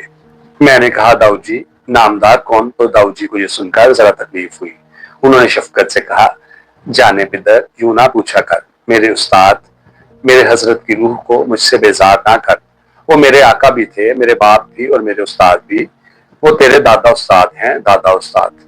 और उन्होंने दोनों हाथ सीने पर रख लिए। आकाए नामदार का लफ्ज और कुताही किस्मत मुजफ्फजा की तरकीब मैंने पहली बार दाऊजी से सुनी। ये वाकया सुनाने में उन्होंने कितनी ही देर लगा दी, क्योंकि एक एक फिक्रे के बाद फारसी के बेशुमार नातिया अशार पढ़ते थे और बार बार अपने उस्ताद की रूह को सवाब पहुंचाते थे। जब वो ये वाकया बयान कर चुके तो मैंने बड़े अदब से पूछा, दाऊजी आपको अपने उस्ताद साहब इस कदर अच्छे क्यों लगते हैं और आप उनका नाम लेकर हाथ क्यों जोड़ते हैं? अपने आप को उनका नौकर क्यों कहते हैं? दाऊजी ने मुस्कुराकर कहा, जो तवीले के एक खर को ऐसा बना दे कि लोग कहें ये मुंशी चंद्रराम जी हैं, वो मसीहा ना हो, आका ना हो तो फिर क्या हो। मैं चारपाई के कोने से आहिस्ता आहिस्ता फिसलकर बिस्तर में पहुंच गया और चारों तरफ रजाई लपेटकर दाऊ जी की तरफ देखने लगा। वो सर झुकाकर कभी अपने पाँव की तरफ देखते थे और कभी पिंडलियां सहलाते थे। छोटे छोटे वक्फों के बाद जरा सा हंसते और फिर खामोश हो जाते। कहने लगे, मैं तुम्हारा क्या था और क्या हो गया। हजरत मौलाना की पहली आवाज क्या थी। मेरी तरफ सरे मुबारक उठाकर फरमाया, चौपालजादे हमारे पास आओ। लाठी टेकता उनके पास जा खड़ा हुआ। छत्ता पठार और दीगर देहात के लड़के नीम दायरा बनाए उनके सामने बैठे सबक याद कर रहे थे। एक दरबार लगा था और किसी को आंख ऊपर उठाने की हिम्मत ना थी। मैं हुजूर के करीब गया तो फरमाया, भाई हम तुमको रोज यहाँ बकरियां चराते देखते हैं, इन्हें चरने चुगने के लिए छोड़कर हमारे पास आ जाया करो और कुछ पढ़ लिया करो। फिर हुजूर ने मेरी अर्ज सुने बगैर पूछा कि क्या नाम है तुम्हारा। मैंने गंवारों की तरह कहा, चुनतू। मुस्कुराए, थोड़ा सा हंसे भी, फरमाने लगे, पूरा नाम क्या है। फिर खुद ही बोले, चंद्रराम होगा। मैंने सर हिला दिया। हुजूर के शागिर्द किताब से नजर चुराकर मेरी तरफ देख रहे थे। मेरे गले में खद्दर का लंबा सा कुर्ता था, पायजामा की बजाय सिर्फ लंगोट बंधा था। पाँव में धोड़ी के मोटे जूते और सर पर सुर्ख रंग का जांगिया लपेटा हुआ था। बकरियां मेरी। मैंने बात काट कर पूछा, आप बकरियां चलाते थे दाऊ जी। हाँ हाँ, वो फखर से बोले। मैं गडरिया था और मेरे बाप की 12 बकरियां थी। हैरानी से मेरा मुंह खुला रह गया और मैंने मामले की तह तक पहुंचने के लिए जल्दी से पूछा, और आप स्कूल के पास बकरियां चराया करते थे। दाऊ जी ने कुर्सी चारपाई के करीब खींच ली और अपने पांव पाए पर रखकर बोले, जाने पितर, उस जमाने में तो शहरों में भी स्कूल नहीं होते थे। मैं गांव की बात कर रहा हूँ। आज से 74 वर्ष पहले कोई तुम्हारे MB हाई स्कूल का नाम भी जानता था। वो तो मेरे आका को पढ़ाने का शौक था। इर्द गिर्द के लोग अपने लड़के 4 हरफ पढ़ने को उनके पास भेजते थे। उनका सारा खानदान जेवरे तालीम से आरास्ता और दीनी और दुनियावी नेमतों से माला माल था। वालिद उनके जिला भर के एक ही हकीम और चोटी के मुबल्लिग थे। जद्दे अमजद महाराजा कश्मीर के मीर मुंशी। घर में इल्म के दरिया बहते थे। फारसी, अरबी, जबरो मुकाबला, अकलीदस, हिकमत और इल्म हैयत उनके घर की लौंडियां थी। हजूर के वालिद को देखना मुझे नसीब नहीं हुआ, लेकिन आपकी जुबानी उनके तबहरे इल्मी की सब दास्तानें सुनी। शेफ्ता और हकीम मोमन खां मोमन से उनके बड़े मुलाजिम थे और खुद मौलाना की तालीम दिल्ली में मुफ्ती आजुर्दा मरहूम की निगरानी में हुई थी। मुझे दाऊ जी के मौजू से भटक जाने का डर था, इसलिए मैंने जल्दी से पूछा, फिर आपने हजरत मौलाना के पास पढ़ना शुरू कर दिया। हाँ, दाऊ जी अपने आप से बातें करने लगे। उनकी बातें ही ऐसी थी, उनकी निगाहें ही ऐसी थी, जिसकी तरफ तवज्जो फरमाते थे बंदे से मौला कर देते थे। मट्टी के जर्रे को अक्सीर की खासियत दे देते थे। मैं तो अपनी लाठी जमीन पर डालकर उनके पास बैठ गया। फरमाया, अपने भाइयों के बोरिए पर बैठो। मैंने कहा, जी 18 बरस धरती पर बैठे गुजर गए, अब क्या फर्क पड़ता है। फिर मुस्कुरा दिए। अपने 24 संदूकचे से हरूफ अबजद का एक मकवा निकाला और बोले, अलिफ बे बे पे। सुभान अल्लाह, क्या आवाज थी, किस शफकत से बोल रहे थे, किस लहजा में फरमा रहे थे। अलिफ बे बे पे ते। और दाऊ जी उन हरफों का विर्द करते हुए अपने माजी में खो गए। थोड़ी देर बाद उन्होंने अपना दायां हाथ उठाकर कहा, उधर रहट था और उसके साथ मछलियों का हौज। फिर उन्होंने अपना बायां हाथ हवा में लहराकर कहा, और उस तरफ मज़ारिन के कोठे। दोनों के दरमियान हुजूर का बगीचा था और सामने उनकी अजीमुशान हवेली। उसी बागीचे में उनका मकतब था। दरे फैज खुला था, जिसका जी चाहे आए। न मजहब की कैद, न मुल्क की पाबंदी। मैंने काफी देर सोचने के बाद बाअदब बामुलाहिजा किस्म का फिक्रा तैयार करके पूछा, हजरत मौलाना का इसमें ग्रामी शरीफ क्या था। तो पहले उन्होंने मेरा फिक्रा ठीक किया और फिर बोले, हजरत इस्माइल चिश्ती फरमाते थे कि उनके वालिद हमेशा उन्हें जाने जाना कहकर पुकारते थे। कभी जाने जाना की रायत से मजहरे जाने जाना भी कह देते थे। मैं ऐसी दिलचस्प कहानी सुनने का अभी और ख्वाहिशमंद था कि दाऊ जी अचानक रुक गए और बोले, सब्सिडी टैरी सिस्टम क्या था। उन अंग्रेजों का बुरा हो, ये ईस्ट इंडिया कंपनी की सूरत में आए या मलका विक्टोरिया का फरमान लेकर, सारे मामले में खंडक डाल देते हैं। सवा के पहाड़े की तरह मैंने सब्सिडियरी सिस्टम का ढांचा उनकी खिदमत में पेश कर दिया। फिर उन्होंने मेज से ग्रामर की किताब उठाई और बोले, बाहर जाकर देख के आ कि तेरी बेबे का गुस्सा कम हुआ या नहीं। मैं दवात में पानी डालने के बहाने बाहर गया तो बेबे को मशीन चलाते और बीबी को चौका साफ करते पाया। दाऊ जी की जिंदगी में बेबे वाला पहलू बड़ा ही कमजोर था। जब वो देखते कि घर में मतला साफ है और बेबे के चेहरे पर कोई शिकन नहीं है तो वो पुकार कर कहते, सब एक एक शेर सुनाओ। पहले मुझे से तकाजा होता और मैं छूटते ही कहता, लाजिम था कि देखो मेरा रास्ता कोई दिन और, तन्हा गए क्यों अब रहो तन्हा कोई दिन और। इस पर वो ताली बजाते और कहते, अव्वल ही शेर ना सुनूंगा, उर्दू का कम सुनूंगा और मुसलसल नज्म का हरगज ना सुनूंगा। बीबी भी मेरी तरह अक्सर इस शेर से शुरू करती, शनीदम के शापोरदम दरकशीद, चौ खुसरो बरातिश कलम दरकशीद। उस पर दाऊजी एक मरतबा फिर ऑर्डर ऑर्डर पुकारते। बीबी कैंची रखकर कहती, शोरे शुद्वास खाबे अदम चशम कुशोरदिम, दीदम के बाकी सत शबे फितना गनूदिम। दाऊजी शाबाश तो जरूर कह देते लेकिन साथ भी ये भी कह देते, बेटा ये शेर तो कई मरतबा सुना चुकी है। फिर वो बेबे की तरफ देखकर कहते, भाई आज तुम्हारी बेबे भी एक सुनाएगी। मगर बेबे रूखा सा जवाब देती, मुझे नहीं आते शेर कब्त। इस पर दाऊजी कहते, घोड़ियां ही सुना दे, अपने बेटों के ब्याह की घोड़ियां ही गा दे। इस पर बेबे के होंठ मुस्कुराने को करते लेकिन वो मुस्कुरा ना सकती और दाऊजी ऐन औरतों की तरह घोड़ियां गाने लगते। उनके दरमियान कभी अमीचंद और कभी मेरा नाम ढांक देते। फिर कहते, मैं अपने इस गोलू मोलू की शादी पर सुर्ख पगड़ी बांधूंगा, बारात में डॉक्टर साहब के साथ साथ चलूंगा और निकाह नामे में शहादत के दस्तखत करूंगा। मैं दस्तूर के मुताबिक शर्मा कर निगाहें नीची कर लेता तो कहते, पता नहीं इस मुल्क के किसी शहर में मेरी छोटी बहू 5वीं या 6ठी जमात में पढ़ रही होगी। हफ्ता में एक दिन लड़कियों की खानादारी होती है, उसने तो बहुत सी चीजें पकानी सीख ली होंगी, पढ़ने में भी होशियार होगी। इस बुद्धू को तो ये भी याद नहीं रहता कि मादियां घोड़ियां होती हैं या मुर्गी। वो तो फरफर सब कुछ सुनाती होगी। मैं तो उसको फारसी पढ़ाऊंगा, पहले उसको खताती की तालीम दूंगा, फिर खत शिकस्ता सिखाऊंगा। मस्तूरात को खत शिकस्ता नहीं आता, मैं अपनी बहू को सिखा दूंगा। सुन गोलू, फिर मैं तेरे पास ही रहूंगा, मैं और मेरी बहू फारसी में बातें करेंगे। तो वो बात बात पर बफरमायत बफरमायत कहेगी और तू आमकों की तरह मुंह देखा करेगा। फिर वो सीने पर हाथ रखकर झुकते, खेले खूब कहते, जाने पिदर चराही कदर जहमत मी कशी। खूब याददारम और पता नहीं क्या क्या कहते। बेचारे दाऊजी चटाई पर अपनी छोटी सी दुनिया बसाकर उसमें फारसी के फरमान जारी किए जाते। एक दिन जब छत पर धूप पर बैठे हुए वो ऐसी ही दुनिया बसा चुके थे तो होले से मुझे कहने लगे, जिस तरह खुदा ने तुझे एक नेक सीरत बीवी और मुझे सादतमंद बहू अता की है, वैसे ही वो अपने फजल से मेरे अमी चंद को भी दे। उसके ख्यालात मुझे कुछ अच्छे नहीं लगते। ये सवांग, ये मुस्लिम लीग, ये बेलचा पार्टियां मुझे पसंद नहीं। और अमी चंद लाठी चलाना लटका खेलना सीख रहा है, मेरी तो वो कब मानेगा। हाँ, खुदाए बुजुर्गों बरतर उसको एक नेक मोमन सी बीवी दिला दे तो वो उससे राह रास्त पर ले आएगी। इस मोमन के लफ्ज पर मुझे बहुत तकलीफ हुई और मैं चुप सा हो गया। चुप महज इसलिए हुआ था कि अगर मैंने मुंह खोला तो यकीनन ऐसी बात निकलेगी जिससे दाऊद जी को बड़ा दुख होगा। मेरी और अमी चंद की तो खैर बातें ही थी, लेकिन 12 जनवरी को बीबी की बारात सचमुच आ गई। जीजा जी राम प्रताप के बारे में दाऊद जी मुझे बहुत कुछ बता चुके थे कि वो बहुत अच्छा लड़का है और इस शादी के बारे में उन्होंने जो इस्तिखारा किया था उस पर वो पूरा उतरता है।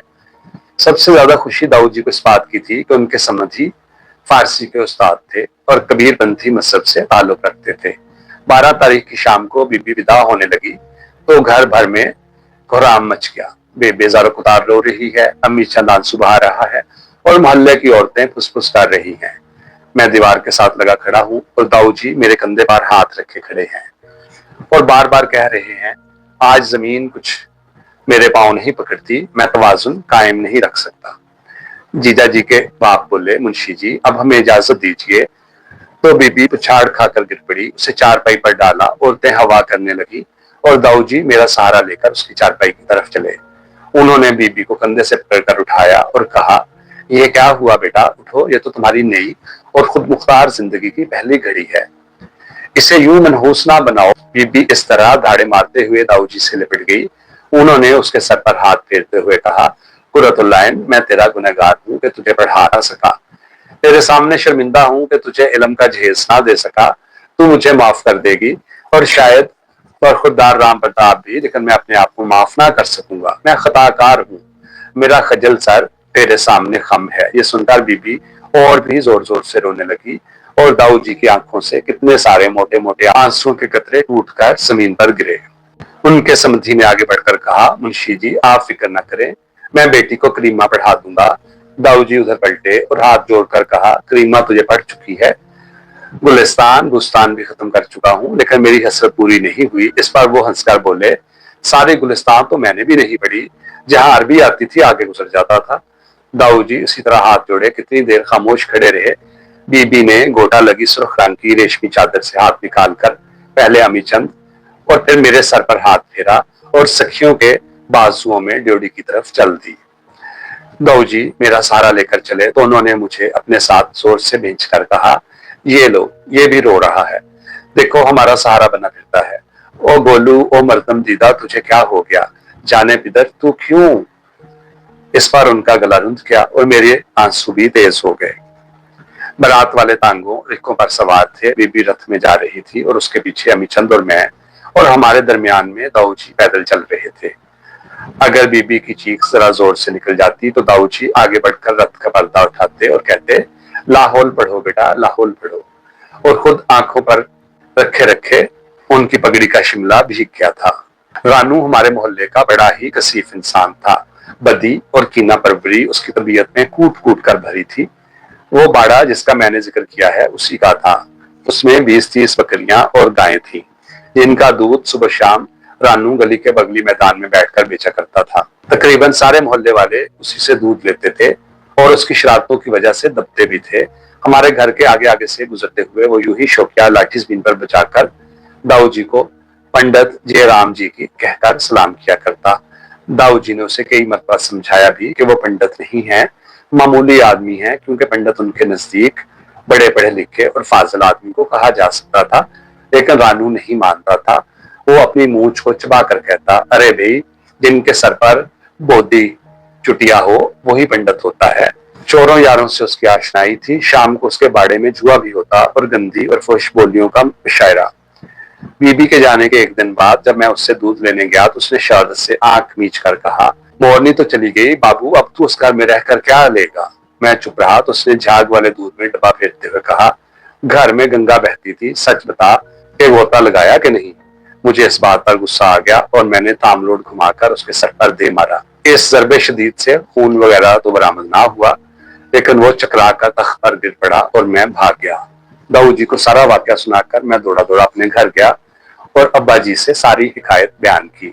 उनकी बदौलत रानू की थाना में तलबी हुई और हवालदार साहिब ने हल्की सी गोशमाली के बाद उसे सख्त तनबीह करके छोड़ दिया। उस दिन के बाद रानू दाऊद जी पर आते जाते तरह तरह के फिक्रे कसने लगा। वो सबसे ज्यादा मजाक उनकी बोधी का उड़ाया करता था और वाकई दाऊद जी के फाजिल सर पर वो चपटी सी बोधी जरा अच्छी ना लगती थी, मगर वो कहते थे, ये मेरी मरहूम माँ की निशानी है और मुझे अपनी जिंदगी की तरह अजीज है। वो अपनी आगोश में मेरा सर रखकर उसे दही से धोती थी और कड़वा तेल लगाकर चमकाती थी। वो मैंने हजरत मौलाना के सामने कभी भी पगड़ी उतारने की जिसारत नहीं की, लेकिन वो जानते थे। और जब मैं Dayal Singh memorial high school से 1 साल की मुलाजमत के बाद छुट्टियों में गांव आया तो हुजूर ने पूछा, शहर जाकर चोटी तो नहीं कटवा दी। तो मैंने नफी में जवाब दिया। इस पर वो बहुत खुश हुए और फरमाया कि तुम सा सादतमंद बेटा कम माओं को नसीब होता है, और हम सा खुशकिस्मत उस्ताद भी खाल खाल होगा जिसे तुम ऐसे शागिर्दों को पढ़ाने का फख्र हासिल हुआ हो। मैंने उनके पांव छूकर कहा, हुजूर आप मुझे शर्मिंदा करते हैं, ये सब आपके कदमों की बरकत है। हंसकर फरमाने लगे, जन्नत राम, हमारे पांव ना छुआ करो, भला ऐसे लमस का क्या फायदा जिसका हमें एहसास ना हो। मेरी आंखों में आंसू आ गए। मैंने कहा, अगर कोई मुझे बता दे तो समंदर फाड़ कर भी आपके लिए दवाई निकाल लाऊं। मैं अपनी जिंदगी की हरारत हुजूर की टांगों के लिए नजर कर दूं, लेकिन मेरा बस नहीं चलता। खामोश हो गए और निगाहें ऊपर उठाकर बोले, खुदा को यही मंजूर है, तू ऐसे ही सही, तुम सलामत रहो कि तुम्हारे कंधों पर मैंने कोई 10 साल बाद सारा गांव देख लिया है। दाऊद जी गुजरे अय्याम की तह में उतरते हुए कह रहे थे, मैं सुबह सवेरे हवेली की ड्योढ़ी में जाकर आवाज देता, खादम आ गया। मस्तूरात एक तरफ हो जाती तो हुजूर सेहन से आवाज देकर मुझे बुलाते और मैं अपनी किस्मत को सराहता, हाथ जोड़े जोड़े उनकी तरफ बढ़ता, पांव छूता और फिर हुक्म के इंतजार करने लगता। वो दुआ देते, मेरे वालिदैन की खैर खैरियत पूछते, गांव का हाल दरियाफ्त कर फरमाते और फिर कहते, लो बेचनत राम, इन गुनाहों की गठरी को उठा लो। मैं सबदे गुल की तरह उन्हें उठाता और कमर पर लाद कर हवेली से बाहर आ जाता। कभी फरमाते हमें बाग का चक्कर दो, कभी हुक्म होता सीधे रहट के पास ले चलो, और कभी कभार बड़ी नरमी से कहते जन्नत राम थक ना जाओ तो हमें मस्जिद तक ले चलो। मैंने कई बार अर्ज किया कि हुजूर हर रोज मस्जिद ले जाया करूंगा, मगर नहीं माने। यही फरमाते रहे कि कभी जी चाहता है तो तुमसे कह देता हूँ। मैं वजू करने वाले चबूतरे पर बिठाकर उनके हल्के हल्के जूते उतारता और उन्हें झोली में रखकर दीवार से लगकर बैठ जाता। चबूतरे से हुजूर खुद घिसट कर सफ की जानब जाते थे। मैंने सिर्फ एक मरतबा उन्हें इस तरह जाते देखा था। इसके बाद जरूरत ना हुई। उनके जूते उतारने के बाद दामन में मुंह छुपा लेता और फिर उसी वक्त सर उठाता जब वो मेरा नाम लेकर याद फरमाते। वापसी पर मैं कस्बे की लंबी लंबी गलियों का चक्कर काट कर हवेली को लौटता तो फरमाते, हम जानते हैं जन्नत राम, तुम हमारी खुशनुदी के लिए कस्बा की सैर कराते हो, लेकिन हमें बड़ी तकलीफ होती है। एक तो तुम पर लदा लदा फिरता हूँ, दूसरे तुम्हारा वक्त जाया करता हूँ, और हुजूर से कौन कह सकता है कि आका ये वक्त ही मेरी जिंदगी का नुक्ता अरूज है और ये तकलीफ ही मेरी हयात का मरकज है। आप तो फरमाते थे कि लदा लदा फिरता हूँ और मुझे महसूस होता है कि एक हुमा है जिसने अपना साया महज मेरे लिए वक्फ कर दिया है। जिस दिन मैंने सिकंदर नामा जुबानी याद करके उन्हें सुनाया, इस कदर खुश हुए गोया हफ्ते अकलीम की बादशाही नसीब हो गई। दीनों दुनिया की हर दुआ से मुझे माला माल किया। दस्ते शफकत मेरे सर पर फेरा और जेब से 1 रुपया निकालकर इनाम दिया। मैंने उसे हिजर असवद जानकर बोसा दिया, आंखों से लगाया और सिकंदर का अफसर समझकर पगड़ी में रख लिया। दोनों हाथों पर उठाकर दुआएं दे रहे थे और फरमा रहे थे, जो काम हमसे ना हो सका वो तूने कर दिखाया। तू नेक है, खुदा ने तुझे ये सादत नसीब की। जन्नत राम, तेरा मुंह सच चुपान का पेशा है, तू शाह बत्ता का पैरू है, इसलिए खुदा अज़्ज़ वजल तुझे बरकत देता है और तुझे और भी बरकत देगा, तुझे और कुशाइश मुयस्सर आएगी। दाऊ जी ये बातें करते करते घुटनों पर सर रखकर खामोश हो गए। मेरा इम्तिहान करीब आ रहा था और दाऊ जी सख्त होते जा रहे थे। उन्होंने मेरे हर फारिग वक्त पर कोई ना कोई काम फैला दिया था। एक मजमून से ओहदा भरा होता तो दूसरे की किताबें निकालकर सर पर सवार हो जाते थे। पानी पीने उठा तो साया की तरह साथ साथ चले आते और नहीं तो तारीख के सन ही पूछते जाते। शाम के वक्त स्कूल पहुंचने का उन्होंने वतीरा अपना लिया था। एक दिन मैं स्कूल के बड़े दरवाजे से निकलने की बजाय बोर्डिंग की राह पर खिसक लिया तो उन्होंने जमात के कमरे के सामने आकर बैठना शुरू कर दिया। मैं चिड़चिड़ा और जिद्दी होने के अलावा बदजुबान भी हो गया था। दाऊ जी के बच्चे गोया मेरा तकिया कलाम बन गया था और कभी कभी जब जब उनकी या उनके सवालात की सख्ती बढ़ जाती तो मैं उन्हें कुत्ते कहने से भी ना चौंकता। नाराज हो जाते तो बस किस कदर कहते, देख ले दो मनी, तू कैसी बातें करता है, तेरी बीवी ब्याह कर लाऊंगा तो पहले उसे यही बताऊंगा कि जाने पिदर ये तेरे बाप को कुत्ता कहता था। मेरी गालियों के बदले वो मुझे डूमनी कहा करते थे। अगर उन्हें ज्यादा दुख होता तो मुंह चढ़ी डूमनी कहते। इससे ज्यादा ना उन्हें गुस्सा आता था और ना दुख होता था। मेरे असली नाम से उन्होंने कभी नहीं पुकारा। मेरे बड़े भाई का जिक्र आता तो बेटा आफ्ताब, बरखुरदार आफ्ताब कहकर उन्हें याद करते थे, लेकिन मेरे हर रोज नए नए नाम रखते थे जिनमें गोलू उन्हें बहुत मरगूब था। तंबूरा दूसरे दर्जे पर मिस्टर होंक और अखफश स्क्वायर उन सब के बाद आते थे और डूमनी सिर्फ गुस्सा की हालत में। कभी कभी मैं उनको बहुत पिक करता, वो अपनी चटाई पर बैठे कुछ पढ़ रहे हैं, मुझे अलजबरे का एक सवाल दे रखा है और मैं सारे जहान की अबजद को जरब दे देकर तंग आ चुका हूँ, तो मैं कापियों और किताबों के ढेर को पांव से बड़े धकेल कर ऊंचे ऊंचे गाने लगता। तेरे सामने बैठ के रोना ते दुख तेनू नहीं दसना। दाऊ जी हैरानी से मेरी तरफ देखते तो मैं तालियां बजाने लगता और कवाली शुरू कर देता। नहीं दसना ते दुख तेनू नहीं दसना, दसना दसना दसना तेनू तेनू तेनू, सारे गामा रोना रोना, सारे गामा रोना रोना ते दुख तेनू नहीं दसना। वो ऐनक के ऊपर से मुस्कुराते, मेरे पास आकर कॉपी उठाते, सफा निकालते और तालियों के दरमियान अपना बड़ा सा हाथ खड़ा कर देते। सुन बेटा, वो बड़ी मोहब्बत से कहते, ये कोई मुश्किल सवाल है। जो ही वो सवाल समझाने के लिए हाथ नीचे करते, मैं फिर तालियां बजाने लगता। देख फिर मैं तेरा दाऊ नहीं हूं? वो बड़े मान से पूछते। नहीं, मैं मुंह फाड़ कर कहता। तो और कौन है? वो मायूस से हो जाते। वो सच्ची सरकार, मैं उंगली आसमान की तरफ करके शरारत से कहता, वो सच्ची सरकार, वो सबका पालने वाला, बोल बकरे सबका वाली कौन। वो मेरे पास से उठकर जाने लगते तो मैं उनकी कमर में हाथ डाल देता। दाऊ जी खफा हो गए क्या? वो मुस्कुराने लगते। छोड़ तंबूरे, छोड़ बेटा, मैं तो पानी पीने जा रहा था। मुझे पानी तो पी आने दे, मैं झूठ मूठ बुरा मानकर कहता। लो जी, जब मुझे सवाल समझना हो। दाऊ जी को पानी याद आ गया। वो आराम से बैठ जाते और कॉपी खोलकर कहते, अखफेश स्क्वायर, जब तुझे 4x का मुरब्बा नजर आ रहा था तो तूने तीसरा फार्मूला क्यों ना लगाया? और अगर ऐसा ना भी होता तो? और इसके बाद पता नहीं दाऊ जी कितने दिन पानी ना पीते। फरवरी के दूसरे हफ्ता की बात है। इम्तिहान में कुछ 1.5 महीना रह गया था और मुझ पर आने वाले खतरनाक वक्त का खौफ भूत बनकर सवार हो गया था। मैंने खुद अपनी पढ़ाई पहले से तेज कर दी थी और काफी संजीदा हो गया था, लेकिन ज्योमेट्री के मसाइल मेरी समझ में ना आते थे। दाऊ जी ने बहुत कोशिश की लेकिन बात ना बनी। आखिर एक दिन उन्होंने कहा, कुल 52 प्रपोजिशनें हैं, जुबानी याद कर ले, इसके सिवा कोई चारा नहीं। चुनाचे मैं उन्हें रखने में मसरूफ हो गया, लेकिन जो प्रपोजिशन रात को याद करता सुबह को भूल जाता। मैं दिल बर्दाश्ता होकर हिम्मत छोड़ सी बैठा। एक रात दाऊ जी मुझसे ज्योमेट्री की शक्लें बनवाकर और मशकें सुनकर उठे तो वो भी कुछ परेशान से हो गए थे। मैं बार बार अटका था और उन्हें बहुत कोफत हुई थी। मुझे सोने की ताकीद करके वो अपने कमरे में चले गए तो मैं कॉपी पेंसिल लेकर फिर बैठ गया और रात के 1:30 बजे तक लिख लिख कर रट्टा लगाता रहा। मगर जब किताब बंद करके लिखने लगता तो चंद फिक्रों के बाद अटक जाता। मुझे दाऊ जी का मायूस चेहरा देख करके और अपनी हालत का अंदाजा करके रोना आ गया और मैं बाहर सहन में आकर सीढ़ियों पर बैठ के सचमुच रोने लगा। घुटनों पर सर रखे रो रहा था और सर्दी की शिद्दत से कांप रहा था। इसी तरह बैठे बैठे कोई 1.5 घंटा गुजर गया तो मैंने दाऊ जी की इज्जत बचाने के लिए यही तरकीब सोची कि ड्योढ़ी का दरवाजा खोलकर चुपके से निकल जाऊं और फिर वापस ना आऊं। जब ये फैसला कर चुका और अमली कदम आगे बढ़ाने के लिए सर ऊपर उठाया तो दाऊ जी कंबल ओढ़े मेरे पास खड़े थे। उन्होंने मुझे बड़े प्यार से अपने साथ लगाया।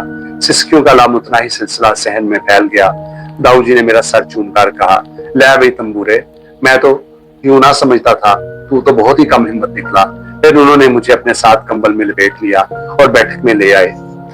बिस्तर में बिठाकर उन्होंने मेरे चारों तरफ रजाई लपेटी और खुद पांव ऊपर करके कुर्सी पर बैठ गए। उन्होंने कहा, अकलीदस चीज ही ऐसी है, तू उसके हाथों यूं नाला है। मैं उससे और तरह तंग हुआ था। हजरत मौलाना के पास जबरो मुकाबला अकलीदस की जिस कदर किताबें थी उन्हें मैं अच्छी तरह पढ़कर अपनी कॉपियों पर उतार चुका था। कोई बात ऐसी नहीं थी जिससे उलझन होती। मैंने ये जाना कि रियाजी का माहिर हो गया हूँ, लेकिन एक रात मैं अपनी खाट पर पड़ा मुतसावियत साकैन के एक मसला पर गौर कर रहा था कि बात उलझ गई। मैंने दिया जलाकर शक्ल बनाई और उस पर गौर करने लगा। जबरो मुकाबला की रूह से उसका जवाब ठीक आता था, लेकिन इल्मे हिंदसा से पाए सबूत को ना पहुंचता था। मैं सारी रात कागज स्याह करता रहा, लेकिन तेरी तरह से रोया नहीं। अलग सुबह मैं हजरत की खिदमत में हाजिर हुआ तो उन्होंने अपने दस्ते मुबारक से कागज पर शक्ल खींचकर समझाना शुरू किया, लेकिन जहां मुझे उलझन हुई थी वहीं हजरत मौलाना की तबे रसा को भी कोफत हुई। फरमाने लगे, जन्नत राम, अब हम तुमको नहीं पढ़ा सकते।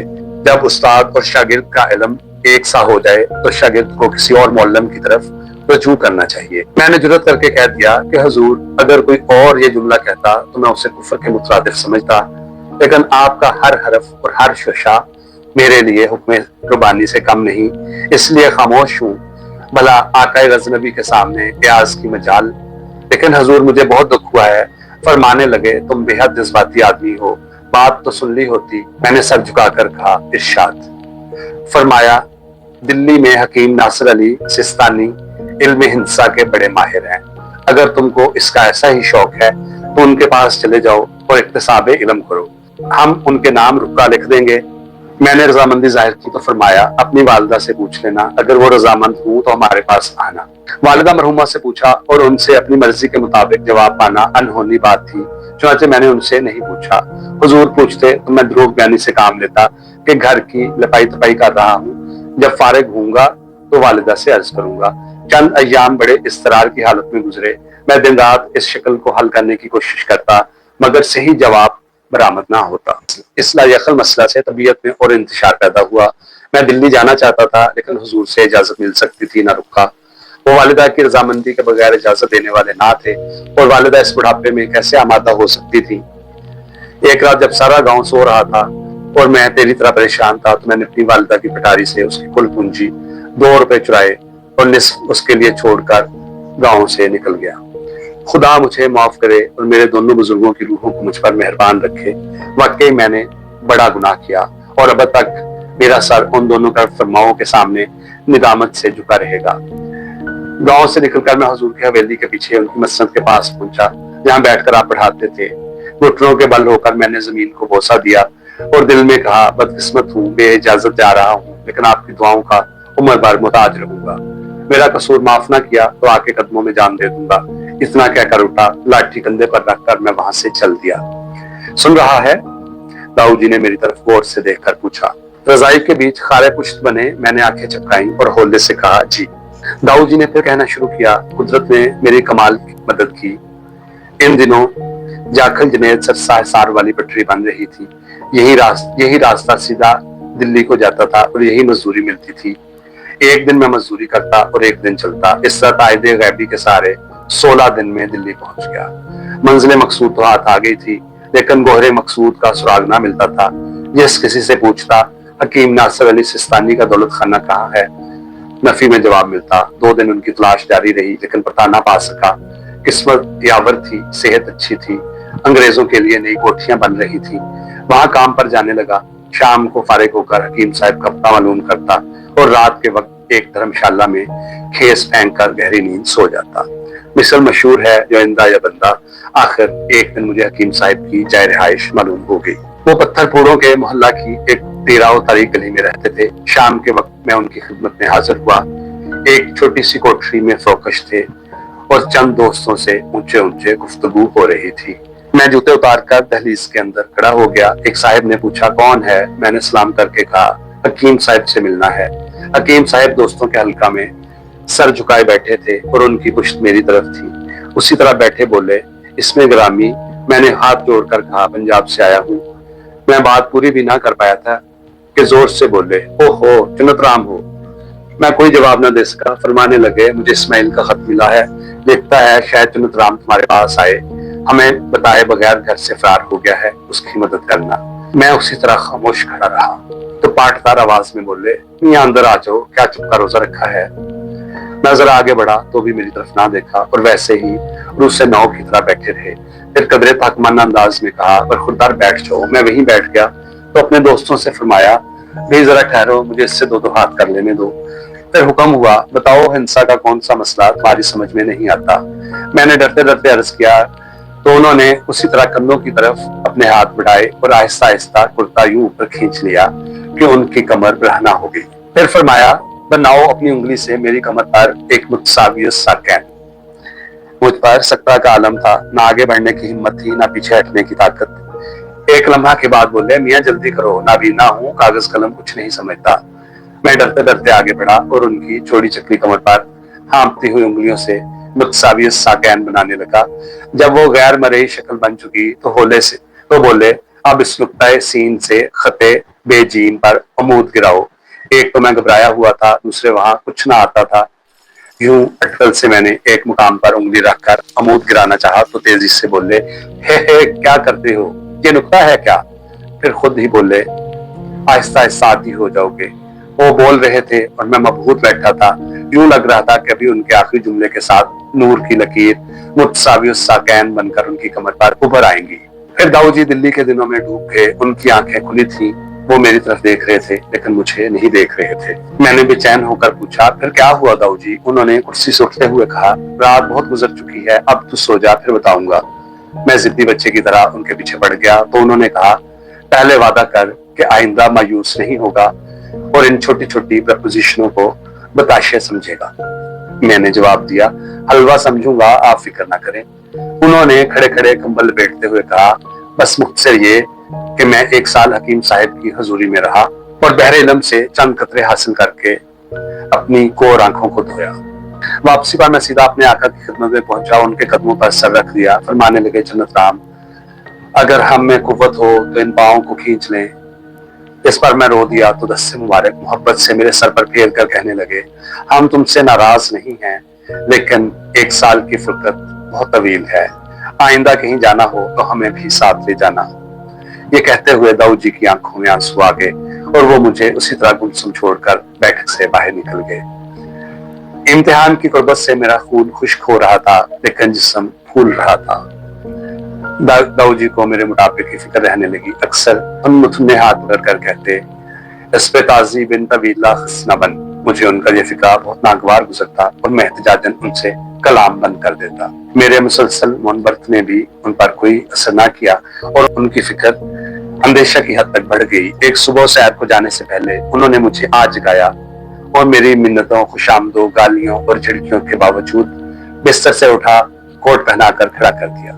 फिर वो मुझे बाजू से घसीट कर गोया घसीटते हुए बाहर गए।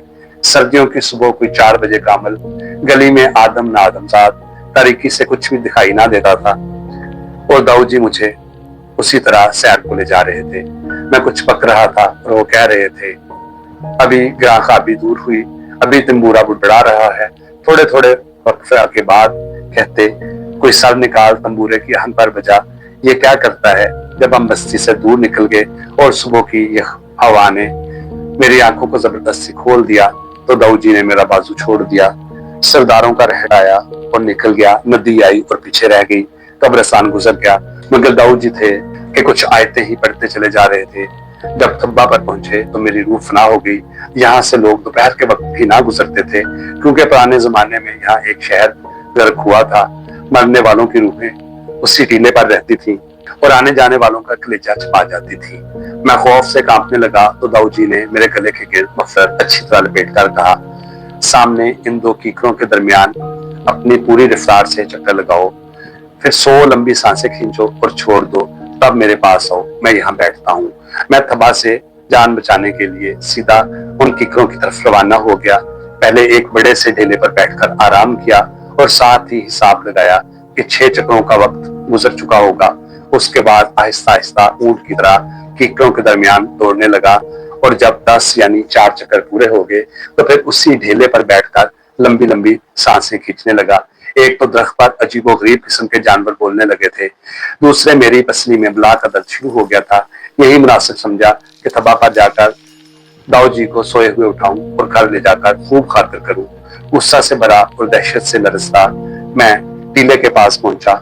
दाऊद जी तब्बा की ठीकरियों पर घुटनों के बल गिरे हुए दीवानों की तरह सर मार रहे थे और ऊंचे ऊंचे अपना महबूब शेर गा रहे थे। जफा कम कुन के फरदा रोजे महशर बपेशे आशका शर्मिंदा बाशी। कभी दोनों हथेलियां जोर से जमीन पर मारते और सर ऊपर उठाकर अंगुश्ते शहादत फिजा में यूं हिलाते जैसे कोई उनके सामने खड़ा हो और उससे कह रहे हूं, देख लो, सोच लो, मैं तुम्हें बता रहा हूँ, सुना रहा हूँ। एक धमकी दिए जाते थे, फिर तड़प कर ठीकरियों पर गिरते और जफा कम कुन कहते हुए रोने लगते। थोड़ी देर में ऐसा कि तो जामद खड़ा रहा और फिर जोर से चीख मारकर बजाय कस्बा की तरफ भागने के फिर कीकरों की तरफ दौड़ गया। दाऊद जी जरूर इसमें आजम जानते थे और वो जिन काबू कर रहे थे। मैंने अपनी आंखों से एक जिन उनके सामने खड़ा देखा था, बिल्कुल अलफ लैला बातस्वीर वाला जिन था। जब दाऊद जी का तिलस्म उस पर ना चल सका तो उसने उन्हें नीचे गिरा लिया था। वो चीख रहे थे, जफा कम कुन, मगर वो छोड़ता नहीं था। मैं उसी ढेले पर बैठकर रोने लगा। थोड़ी देर बाद दाऊद जी आए। उन्होंने पहले जैसा चेहरा बनाकर कहा, चल तंबूरे, और मैं डरता डरता उनके पीछे हो लिया। रास्ते में उन्होंने गले में लटकती हुई खुली पगड़ी के दोनों कोने हाथ में पकड़ लिए और झूम झूम कर गाने लगे, तेरे लैला वाल फरीद टुरे आजा, तेरे लैला वाल फरीदा टुरे आजा। इस जादूगर के पीछे चलते हुए मैंने उन आंखों से वाकई उन आंखों से देखा कि उनका सर तब्दील हो गया। उनकी लंबी लंबी जुल्फें कंधों पर झूलने लगी और उनका सारा वजूद जटाधारी हो गया। इसके बाद चाहे कोई मेरी बोटी बोटी उड़ा देता, मैं उनके साथ सैर को हरगिज़ ना जाता। इस वाकया के चंद ही दिन बाद का किस्सा है कि हमारे घर में मिट्टी के बड़े बड़े ढेले और ईंटों के टुकड़े आकर गिरने लगे। बेबे ने आसमान सर पर उठा लिया, बच्चों वाली कुतिया की तरह दाऊद जी से चिमट गई, सचमुच उनसे लिपट गई और उन्हें धक्का देकर जमीन पर गिरा दिया। वो चिल्ला रही थी, बुड्ढे टुटकी, ये सब तेरे मंत्र हैं, ये सब तेरी खारसी है, तेरा काला इल्म है, उल्टा हमारे सर पर आ गया है। तेरे प्रीत मेरे घर में ईंटें फेंकते हैं, उजाड़ मांगते हैं, मौत चाहते हैं। फिर वो जोर जोर से चीखने लगी, मैं मर गई, मैं जल गई। लोगों, इस बुड्ढे ने मेरे अमी चंद की जान लेने का संबंध किया है, मुझ पर जादू किया है और मेरा अंग अंग तोड़ दिया है। अमी चंद तो दाऊद जी को अपनी जिंदगी की तरह अजीज था और उसकी जान के दुश्मन भला वो क्यों कर हो सकते थे। लेकिन जिन्नों की खश्तबारी उन्हीं की वजह से अमल में आई थी। जब मैंने भी बेबे की तारीफ की तो दाऊद जी ने जिंदगी में पहली बार मुझे झिड़क कर कहा, तू अहमक है और तेरी बेबे उम्मुल जाहिलीन। मेरी 1 साल की तालीम का यह असर हुआ कि तू जिन्नों भूतों में एतकाद करने लगा। अफसोस तूने मुझे मायूस कर दिया। वाये कि तू शऊर की बजाय औरतों के एतकाद का गुलाम निकला। अफसोस, सद अफसोस। बेबे को इसी तरह चलाते और दाऊद जी को यूं कराते छोड़कर मैं ऊपर कोठे पर धूप में जा बैठा। उसी दिन शाम को जब मैं अपने घर जा रहा था तो रास्ते में रानू ने अपने मखसूस अंदाज में आंख टानी करके पूछा, बाबू तेरे कोई ईंट ढेला तो नहीं लगा? सुना है तेरे पंडित के घर में रोड़े गिरते हैं। मैंने उस कमीने के मुंह लगना पसंद ना किया और चुपचाप ड्योढ़ी में दाखिल हो गया। रात के वक्त दाऊद जी मुझसे ज्योमेट्री की प्रोपोजिशन सुनते हुए पूछने लगे, बेटा क्या तुम सचमुच जिन भूत या परी चुड़ैल को मखलूक समझते हो?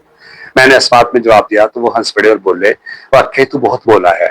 और मैंने खामखा झिड़क दिया, भला तूने मुझे पहले क्यों ना बताया कि जिन होते हैं और इस तरह से ईंटें फेंक सकते हैं। हमने जो दिल्ली और फतेह मजदूर को बुलाकर बरसाती बनवाई है वो तेरे किसी जिन को कहकर बनवा लेते। लेकिन ये तू बता कि जिन सिर्फ ईंटें फेंकने का काम ही करते हैं कि चिनाई भी कर लेते हैं? मैंने जलकर कहा, जितने मजाक चाहो कर लो, मगर जिस दिन सर फटेगा उस दिन पता चलेगा। दाऊ जी ने कहा, तेरे जिन की फेंकी हुई ईंट से तो ताक़यामत सर नहीं फट सकता, इसलिए कि वो ना है ना उससे ईंट उठाई जा सकेगी और ना मेरे तेरे या तेरी बेटे के सर में लगेगी। फिर बोले, सुन, इल्मे तबी का मोटा असूल है कि कोई मादी शय किसी गैर मादी वजूद से हरकत में नहीं लाई जा सकती। समझ गया, मैंने चिढ़कर कहा। हमारे कस्बा में हाई स्कूल जरूर था लेकिन मैट्रिक के इम्तिहान का सेंटर ना था। इम्तिहान देने के लिए हमें जिला जाना होता था। चुनाचे वो सुबह आ गई जिस दिन हमारी जमात इम्तिहान देने के लिए जिला जा रही थी और लारी के इर्द गिर्द वालिदैन किस्म के लोगों का हजूम था। इस हजूम में दाऊ जी कैसे पीछे रह सकते थे और सब लड़कों के घर वाले उन्हें खैर बरकत की दुआओं से नवाज रहे थे और दाऊ जी सारे साल की पढ़ाई का खुलासा तैयार करके जल्दी जल्दी सवाल पूछ रहे थे और मेरे साथ साथ खुद ही जवाब देते जाते थे। अकबर की इस्लाहात से उछलकार मौसम के तगय्युर तबद्दुल पर पहुंच जाते, वहां से पलटते तो उसके बाद एक और बादशाह आया कि अपनी वजह से हिंदू मालूम होता था। वो नशा में चूर था। एक साहिब जमाल उसका हाथ पकड़कर ले आई थी और जिधर चाहती थी फिराती थी, कहकर पूछते थे ये कौन था? जहांगीर, मैंने जवाब दिया और वो औरत नूरजहां। हम दोनों एक साथ बोले, सिफ्ते मुशब्बा और इसमें फाइल में फर्क। मैंने दोनों की तारीफें बयान की। बोले, मिसालें, मैंने मिसालें दी। सब लड़के लारी में बैठ गए और मैं उनसे जान छुड़ाकर जल्दी से दाखिल हुआ तो घूमकर खिड़की के पास आ गए और पूछने लगे, ब्रेक इन और बैक इन टू को फिक्रों में इस्तेमाल करो। उनका इस्तेमाल भी हो गया और मोटर स्टार्ट हो चली तो उसके साथ कदम उठाकर बोले, तंबूरे, मादियां घोड़ियां माखियां, मुर्गी मादियां घोड़ियां माखियां। 1 साल बाद खुदा खुदा करके ये आवाज दूर हुई और मैंने आजादी का सांस लिया। पहले दिन तारीख का पर्चा बहुत अच्छा हुआ, दूसरे दिन जोग्राफिया का उससे भी बढ़कर, तीसरे दिन इतवार था और उसके बाद हिसाब की बारी थी। इतवार की सुबह को दाऊद जी का कोई 20 सफा लंबा खत मिला जिसमें अलजबरे के फार्मूलों और हिसाब के कायदों के अलावा और कोई बात ना थी। हिसाब का पर्चा करने के बाद रामदे में मैंने लड़कों से जवाबात मिलाए तो 100 में से 80 नंबर का पर्चा ठीक था। मैं खुशी से पागल हो गया। जमीन पर पाँव ना पड़ता था और मेरे मुंह से मसरत के नारे निकल रहे थे। यूं ही मैंने बरामदे से बाहर पाँव रखा। दाऊद जी खेस कंधे पर डाले एक लड़के का पर्चा देख रहे थे। मैं चीख मारकर उनसे लिपट गया और 80 नंबर के नारे लगाने शुरू कर दिए। उन्होंने पर्चा मेरे हाथ से छीन कर तलखी से पूछा, कौन सा सवाल गलत किया? मैंने झूम कर कहा, चार दीवारी वाला। झुला कर बोले, तूने खिड़कियां और दरवाजे मनफी ना किए होंगे। मैंने उनकी कमर में हाथ डालकर पेड़ की तरह झुलाते हुए कहा, हाँ जी, गोली मारो खिड़कियों को। दाऊद जी डूबी हुई आवाज में बोले, तूने मुझे बर्बाद कर दिया तंबूरे। साल के 365 दिन मैं पुकार कर कहता रहा, सताहत का सवाल आंखें खोल कर हल करना, मगर तूने मेरी बात ना मानी। 20 नंबर जाया किए, पूरे 20 नंबर। और दाऊद जी का चेहरा देखकर मेरी 80% कामयाबी 20% नाकामी के नीचे यूं दब गई गोया इसका कोई वजूद ही ना था। रास्ता भर वो अपने आप से कहते रहे, अगर मुमतहन अच्छे दिल का हुआ तो 2 एक नंबर तो जरूर दे देगा। तेरा बाकी हल तो ठीक है, इस पर्चे के बाद दाऊ जी इम्तिहान के आखिरी दिन तक मेरे साथ रहे। वो रात के 12 बजे तक मुझे इस राय में बैठकर पढ़ाते जहाँ क्लास मुकीम थी, और इसके बाद बकौल उनके अपने एक दोस्त के यहाँ चले जाते। सुबह 8 बजे फिर आ जाते और कमरा इम्तिहान तक मेरे साथ चलते। इम्तिहान खत्म होते ही मैंने दाऊ जी को यूं छोड़ दिया गोया मेरी उनसे जान पहचान ना थी। सारा दिन दोस्तों यारों के साथ घूमता और शाम को नावलें पढ़ा करता। इस दौरान में अगर कभी फुर्सत मिलती तो दाऊ जी को सलाम करने भी चला जाता। वो इस बात पर मुसर थे कि मैं हर रोज कम से कम 1 घंटा उनके साथ गुजारूं ताकि वो मुझे कॉलेज की पढ़ाई के लिए भी तैयार करें, लेकिन मैं उनके फंदे में आने वाला ना था। मुझे कॉलेज में 100 बार फेल होना गवारा था और है, लेकिन दाऊ जी से पढ़ना मंजूर नहीं। पढ़ने को छोड़िए, उनसे बातें करना भी मुश्किल था। मैंने कुछ पूछा, उन्होंने कहा इसका फारसी तर्जुमा करो। मैंने कहा, कुछ जवाब दिया, फरमाया इसकी तरकीबें नहवी करो। हवालदारों की गाय अंदर घुसाई, मैं उसे लकड़ी से बाहर निकाल रहा हूँ और दाऊ जी पूछ रहे हैं काउ नाउन है या वर्ब। अब हर अकल का अंधा 5वीं जमात पढ़ा जानता है कि गाय इसम है, मगर दाऊ जी फरमा रहे हैं कि इसम भी है और फेल भी। टू काउ का मतलब है डराना, धमकी देना। और ये उन दिनों की बातें हैं जब मैं इम्तिहान से फारिग होकर नतीजे का इंतजार कर रहा था। फिर एक दिन वो भी आया जब हम चंद दोस्त शिकार खेलने के लिए निकले, तो मैंने उनसे दरखास्त की कि मुंसफी के आगे ना जाएं क्योंकि वहां दाऊ जी होंगे और मुझे रोककर शिकार, बंदूक और कारतूसों के मुहावरे पूछने लगेंगे। बाजार में दिखाई देते तो मैं किसी अगली गली में घुस जाता, घर पर रस्मन मिलने जाता तो बेबे से जाता और दाऊ जी से कम बातें करता। अक्सर कहा करते, अफसोस आफ्ताब की तरह तू भी हमें खामोश कर रहा है। मैं शरारतन खेले खूब कहकर हंसने लगता।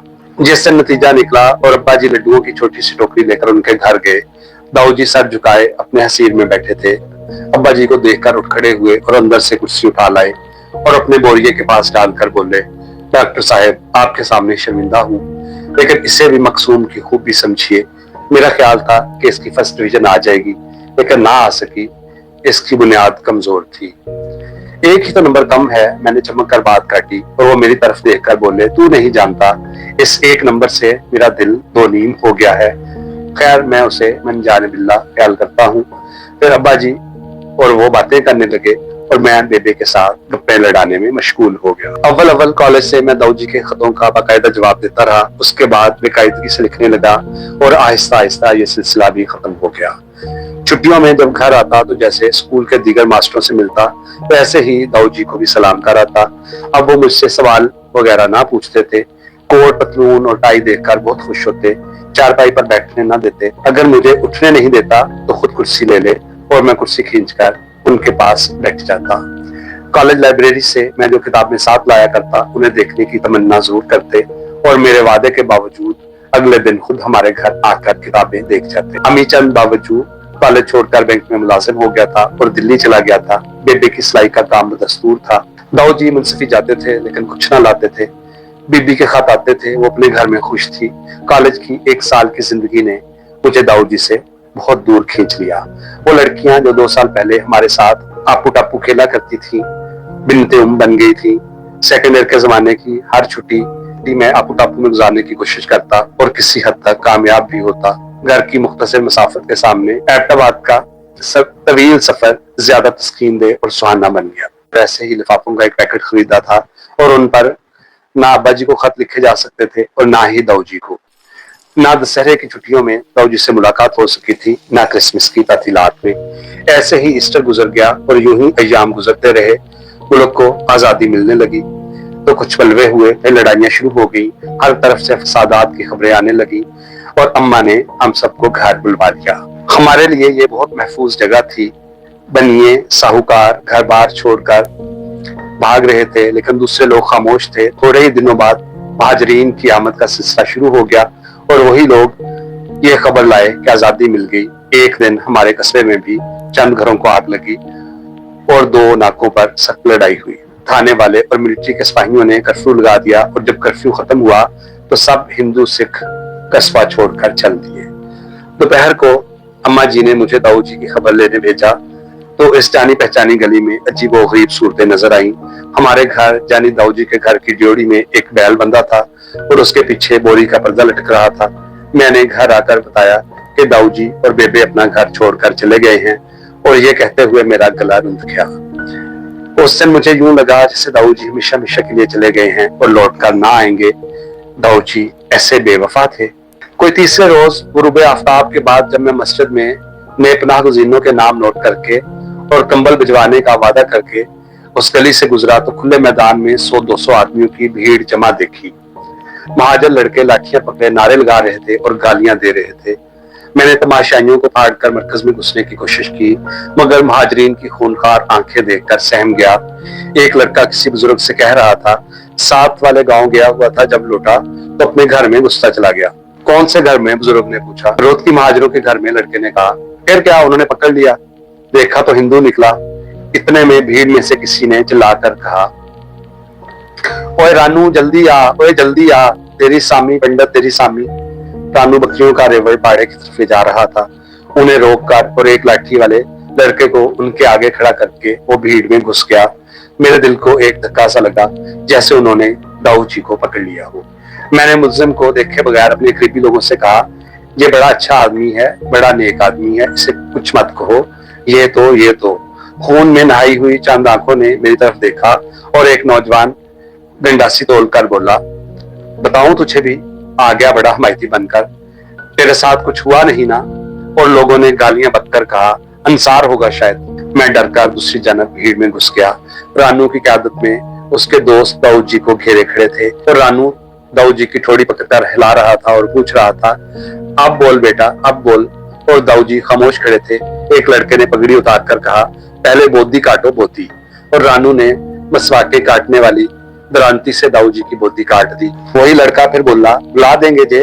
और रानू ने कहा, जाने तो बुढ़ा है, मेरे साथ बकरियां चराया करता था।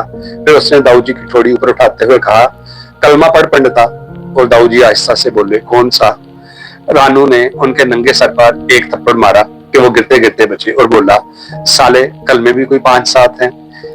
जब वो कलमा पढ़ चुके तो रानू ने अपनी लाठी उनके हाथ में थमाकर कहा, चल बकरियां तेरा इंतजार करती हैं। और नंगे सर दाऊद जी बकरियों के पीछे पीछे यूं चले जैसे लंबे लंबे बालों वाला फरीदा चल रहा हो। इशफाक अहमद की कहानी गडरिया। ये कहानी अपने इख्तिताम को पहुंची।